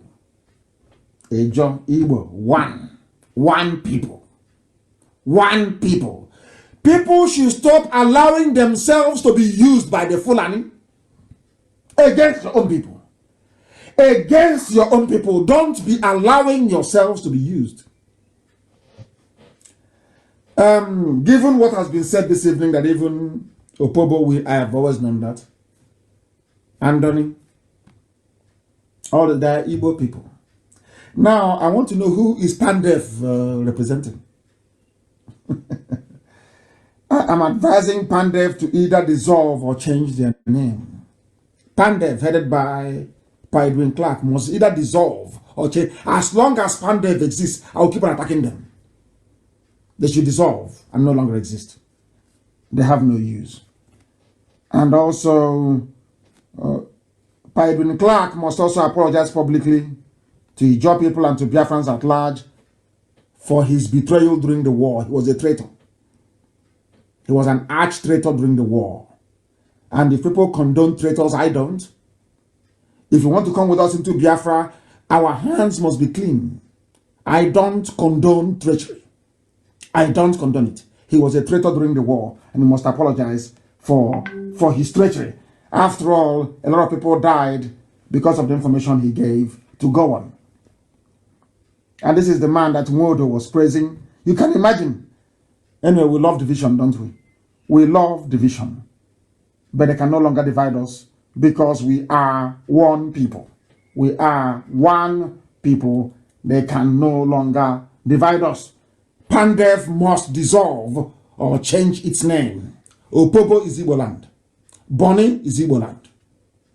So all of you idiots and fulefus writing from Lagos with your Yoruba friends, you go to Eko, you drink, you write rubbish. Igbo land is landlocked. And you claim you're an intellectual. You say you are an intellectual. You claim you went to school. So you went to school, you've not been to Boni before. You've not been to Opobo before to know what they speak. Yet you claim you're an intellectual. From Lagos, with your Yoruba friends, media criminals, writing rubbish. Igbo land is landlocked. Who told you? That is the garbage that Janjaweed have been pouring into your brain for ages. And now you believe it. And now every idiot believes it and is mouthing the same rubbish every day. No, we are not landlocked. That I can assure you. Special announcement this evening regarding how we are going to fight the Fulani and run away from our land and the contributions that we're going to make individually and collectively. I am making it very clear that we must all be on Twitter, on Facebook, and Instagram. And we must be active. I know that some of you cannot post your selfies on Twitter because Twitter is more intellectually based. Very, very important. We all go on Twitter. Everybody must open. I am making it compulsory. Every coordinator everywhere in the world, you must get our people to be on Twitter. You will teach them how it's done. I want every family meeting, every unit, and it's every zone, every unit in the world to have somebody who is a social media person, a social media manager, to make sure that we are all on social media. Do you know why? Because no single media house will do a documentary about us. They will always lie against us. Fulani terror headsmen are in our land. BBC will not cover it. We are the ones going to tell the world. When President Trump receives 10,000 tweets, he will be forced to think very long and hard about that very issue. We must all go on Twitter. I am asking all our coordinators all over the world, Mazi, our head of DOS, the Directorate of State, I am making it mandatory that every unit around the world will have a social media manager that will place all of us on Facebook, place us on Twitter, place us also on Instagram. Very, very important and very critical. We are telling our own story. Nobody is telling it for us. That is why we are on all these platforms. You cannot be in your house molding block and building hotels and motels and you think Biafra will come that way. We need to flood the world with our information. And that's exactly what we are doing. That is why we are on social media. And that is why they want to get us out. Oh, it's an online country. They want to ridicule you. That's their game. That's the game. I know them very well. They want to make you feel ashamed so you no longer come online. They will therefore dominate you and spread every manner of falsehood against IPOB and Biafra, and we cannot let them. Very simple. They think we are not smart. We are very smart, and we know. We are remaining on Facebook. We are going on Twitter. We are going on Instagram. Every social media platform, we are the ones telling our story. Pandef, what is Pandef? It has no meaning. If they feel it has a meaning, give me an indigenous name that binds all of you together if it's not Biafra. No, it's called Morocco. Give me an indigenous name. You claim you are Pan Niger Delta Forum. Remove Niger Delta is not an Ijaw word or Ijaw nomenclature. Give me a word that binds somebody from Bini with somebody from Ogoja. Name it and give me one word. I know in the west is Yoruba or Dudua. I know in the north it is Hausa Fulani. Give me one word that binds the so-called South together. Name one local word that binds. It is not Biafra. Now you understand, don't you? Now you understand how we collapse the zoo. Reason and intelligence. That's all. If Pandef is to exist, give me a local name. Give me a local name that defines who you are. Because there is none. There is no name that binds a Yoruba person that descended from Oromiyan in Bini, the ruling lineage now in Bini. Or Igodo. There is nobody that comes from that particular lineage of the current Oba in Bini. How are you related to somebody from Ogoja? I'm asking a simple question. How? But you're all in Niger Delta, Pandev. You're all in South. How I remove the English word, the nonsense, Niger Delta. Remove it. Give me one name that binds you together, historically, or as a people. Tell me now. I'm waiting. I'm looking here and I'm checking to see if I'll get a text. Because there is none. So that's why Pandev is rubbish. It is wrong. Any day they hold a meeting, I will attack them. I will schedule an emergency broadcast and I will attack them. Give me a local name where you come from. Give me that binds all of you together. There is a name that binds the 7 states together. It's called Ohaneze Ndigbo. Give me the name that binds South together. Give me a name now. I'm waiting. Not making mouth, talking rubbish on Facebook. Give me a name that binds you together. There is none. So it's fake. Izukaman and Neji. Go and look at the meaning of it. I won't tell you. Izukaman and Neji. Go and find it. Go and find the meaning of it. Go and find it. Nothing binds you together. That is why you have a concocted name, a made-up name, Pandef, that has no meaning. Is it English? Is it a John name? Is it a Benin name? Is it Urobo? Where is it from? What's the meaning of Pandef in Ibibio? What's the meaning of Pandef in Ejagam? It has no meaning. So dissolve that rubbish and answer your name. In the north, the answer Arewa. That's what the answer. Arewa in the north. In the west, the answer Oduduwa. And we are Biafra.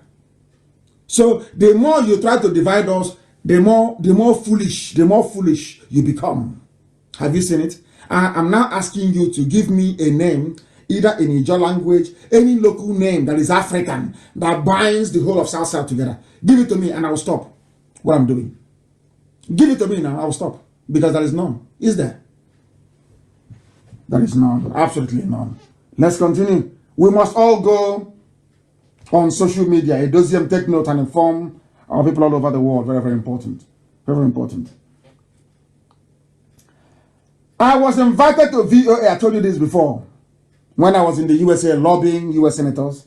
And I'm very glad to see that it's beginning to yield fruit. Most of the senators are now writing. I posted it on my page. They're now lobbying Trump to make sure that the killing of Christians and marriages in the north and also in Biafra and it comes to an end. Very, very important that we do this. We must all go on Twitter. Very, very important. We must all be there. It is about journalism without boundaries. We have a very credible army of e-warriors and I salute them. Our e-warriors, I salute all of you. One after you're doing a very good job. Nobody gives you money. Everything you do is on your own. You stay awake all through the night because you're fighting for your freedom. And when the time comes, you will tell your children this, that I stayed awake all night, fighting. People don't know the meaning of media. That was how they told us, oh, don't mind media now. Oh, go and trade. Go and work as Wafia. And Yoruba took the media and finished us off.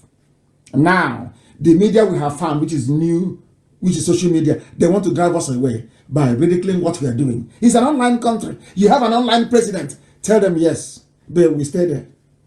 They are very smart. That was how they drove us away from mainstream media. Minaj was in Oposi. No Igbo man supported Minaj. No Igbo man brought out money. It died. That was when I knew our people is something else. Now they want to drive us away from social media that will dominate and control. The answer is no. So we must tell our story. That's why we are there. They think they're smart. If you say it's an online country, then we are out of shame, we abandon it. Alamajiri. Yeah. Oh. We must continue on social media. We must continue because we are dominating. And I must also state very categorically, I love the freedom that Adaka Boro fought for. Because Igbo politicians then were very stupid and hopeless. I don't blame anybody for fighting for Niger Delta then, or fighting for whatever thing they were fighting for. I don't blame them. You can even see how the Igbo politicians are treating us, fighting for their freedom. And I can imagine what Adaka Boro must have gone through at the hands of these people to compel him to declare a Niger Delta Republic. And instead of calling him to ask him what is your problem, Ironsi locked him up. That was wrong. I don't support it. I don't. And I support the agitation for Niger Delta. That was then. But with what we know now, that they brought in this Niger Delta to divide us, please, we should not allow them to succeed. That doesn't mean I'm looking down on Niger Delta agitation. Everybody has the right to agitate to be free, and that's what we are doing. But we must do it as one people, together as one. After that, it's going to be a confederation. You'll be on your own. Everybody will be on their own. The only thing that will hold us together is to stop the Fulanis from coming. So we'll have a common defense policy and common foreign policy. That's all. I don't want to be misunderstood. I don't want it to seem, because I know the criminals are now lying and saying, oh, he's against our agitation. No, I'm not against the freedom of our people. I'm not. Heaven knows I'm not and can never be. And I respect those that have fought and died under the name of Niger Delta. But I'm saying that they were misled in the name that they answered. Not the fight itself, is the banner, the flag that they raised up that I have issues with. Not the fight itself. I wish people can understand why I have made this clarification. Very, we are in a media war, of course. Demi and Elag is saying, because it's a media war. It's a media war. Forget BBC. BBC won't do anything. BBC is working for the enemy. And they will always do so. I'm making it very clear, please. Our people are very, very terrible when it comes to public contribution. You will see some people will now go and be issuing account numbers online, claiming they're working for IPOB. We have not sent anybody or asked anybody to put talk to you about funding and about support, not funding, even support for IPOB activities and the work that we're doing. And that is Rabbi, as I mentioned before. That is Mrs. Okafor in Philadelphia in USA. That is Madam Oyibo. Madam Oyibo, that woman that gave us money. In fact, I announced everything. Madam Oyibo in USA today gave IPOB $100,000 today. I'm saying it openly. She gave us $100,000 today. One woman. She was the woman that gave us money before. And the money, people, I asked for people to contribute $1.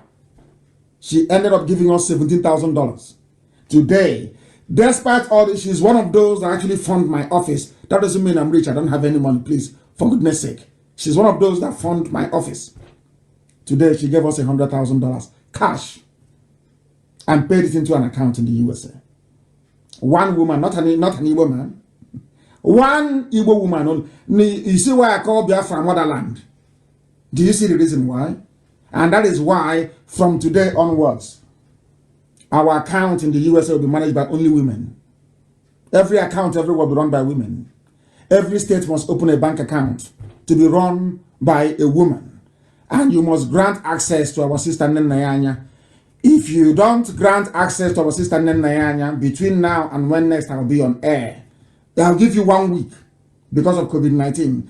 Every account in the world, Nnayanya must be in it. If she's not there, I won't trust that account and I'll close it down. Everybody, take note, especially USA. I'm announcing it live on air. Take note. If Nnayanya cannot see what you're doing in your account, because I'm the one that they will say they gave 4.4 trillion to. So I need to know what is happening so that I can have evidence. I can publish it because they are gossipers. And the Igbo men gossip better than any other group of people in the world. Igbo men can gossip for their life. They love gossiping. I don't want it.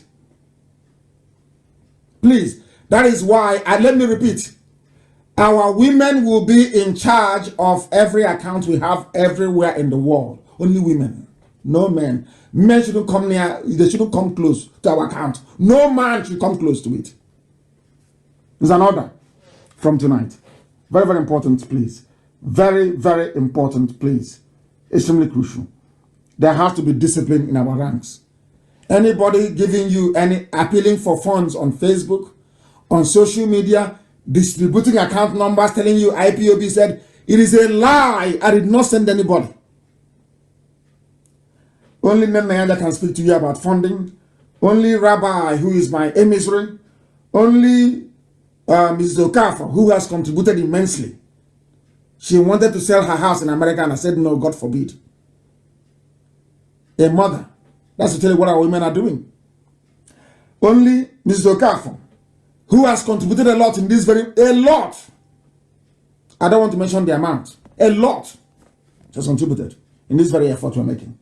Madam Oyibo, and also our two sisters that man our inquiry lines.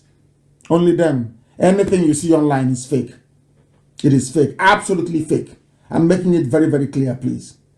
Nobody should give money to any IPOB officer in the USA claiming it is to fight Fulani headsmen. I'm making it very clear. I said no, no, no. If you want to support the effort to drive away the terrorists from our land, go to World Igbo Congress, look for Professor Ejiofor and give him your money. Don't give it to IPOB, please. We don't need it. We don't need it. It's too late. When we asked you before, you were talking rubbish in 2015. We don't need it anymore, please. Go somewhere else and give it to them. That brings us to the end of today's proceedings. I want to see if I can take at least maybe 1 or 2 calls. I said I will take some calls, and I want to take it. Let me see if I can take 1 or 2 calls. You have the number. It has to be only on WhatsApp, please. Only on WhatsApp. Very, very important. If I get any call on WhatsApp, then I will take it. If not, and please do not, our inquiry line is not for video calls. I know you hear the voice of our daughters and you want to, the caller, stay where you are. I'm coming to you in a minute. Stay where you are. No video calls, please. There are WhatsApp lines. No video calls, I beg of you. No video calls or inquiry lines. No video calls, please. The caller on the line, can you hear me?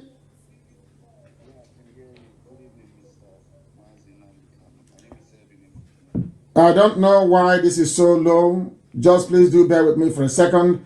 The voice is very, very low. I don't know what is happening. I don't know what is happening. Let me see if I can get you on the other side. Just bear with me for a second. We are live and we are direct. I am attempting to take 1 or 2 calls, please. I'm attempting to take 1 or 2 calls, if you may. The caller on the phone, I am trying to connect this. This is absolutely terrible. Let me see what we can do. I want to see what we can do. Please do bear with me. Do bear with me. I want to see what we can do. I want to. It's not connecting for some bizarre reason. It is not connecting. It is not connecting. Please do try and call us back. Yes, it's now. Let me see. The caller on the phone, can you hear me? The caller on the phone, can you hear me? It's just ringing. Nothing is happening. Nothing is happening. It's just ringing for some reason. The caller on the phone, can you hear me? Can you hear me? Can you turn your system down, please? That is why I don't take all these calls. People don't turn their systems down. The caller on the phone, can you hear me? Good evening to you. What is your name and where are you calling from? Yeah, my name is Edwin Emokinyo, Honorable from Delta State. I'm calling from Ireland. I just want to thank you for your show. I've been following you for over a few months now. And you are Urobo. Are you a Biafran or are you a Niger Deltan? Which one are you? Are you Niger Delta or you're Biafran? I want to know. No, I'm a Biafran. That's for sure. Okay, a Biafran. Very good. Please go ahead. Yeah, I just want to say I want to thank you for what you're doing. I want to thank you for the immense work you're putting in on IPOB. I'm also a follower of IPOB in Ireland, and I just want to reach out to you and say I've been following you for a few months now, and I truly acknowledge the hard work you're putting into. I just want to pray for you. I pray that God will bring this Biafra restoration to fruition in Jesus' name. Thank you very much, and keep up the good work. Thank you very much. Thank you very, very much. He gave us his name, and he is from Urobo. He's one of us. He is not a Niger Deltan. Only a fool can be a Niger Deltan. He's from Urobo. That is where he comes from, and he is a Biafran. That is the name that unites us. If you're in doubt, give me a local name for Pandef. It doesn't exist. There is no local name for Pandef. The line is jammed. Too many calls, and the line is frozen. Way too many calls. I will be live again on Saturday evening on the day of our remembrance. And that very day, I will not preach very much. We will just pray for the soul of our dear departed, and then I will try and fix the system and take as many calls as possible. Our lines have crashed, I'm telling you the truth. The phone has crashed, way too many calls. The phone has crashed and there is nothing we can do about it. I don't know what is happening. I have no idea. Oh my goodness, the calls are too... Hey, unbelievable. We have now brought our proceedings to a close this very evening. I thank all of you for listening. And as always, without hesitation and proudly proclaimed, Biafra is our religion. Here on Radio Biafra is where we worship, because Elohim Chukwokika Biama is our God. I thank you very much for listening. From me, from here, it is good evening.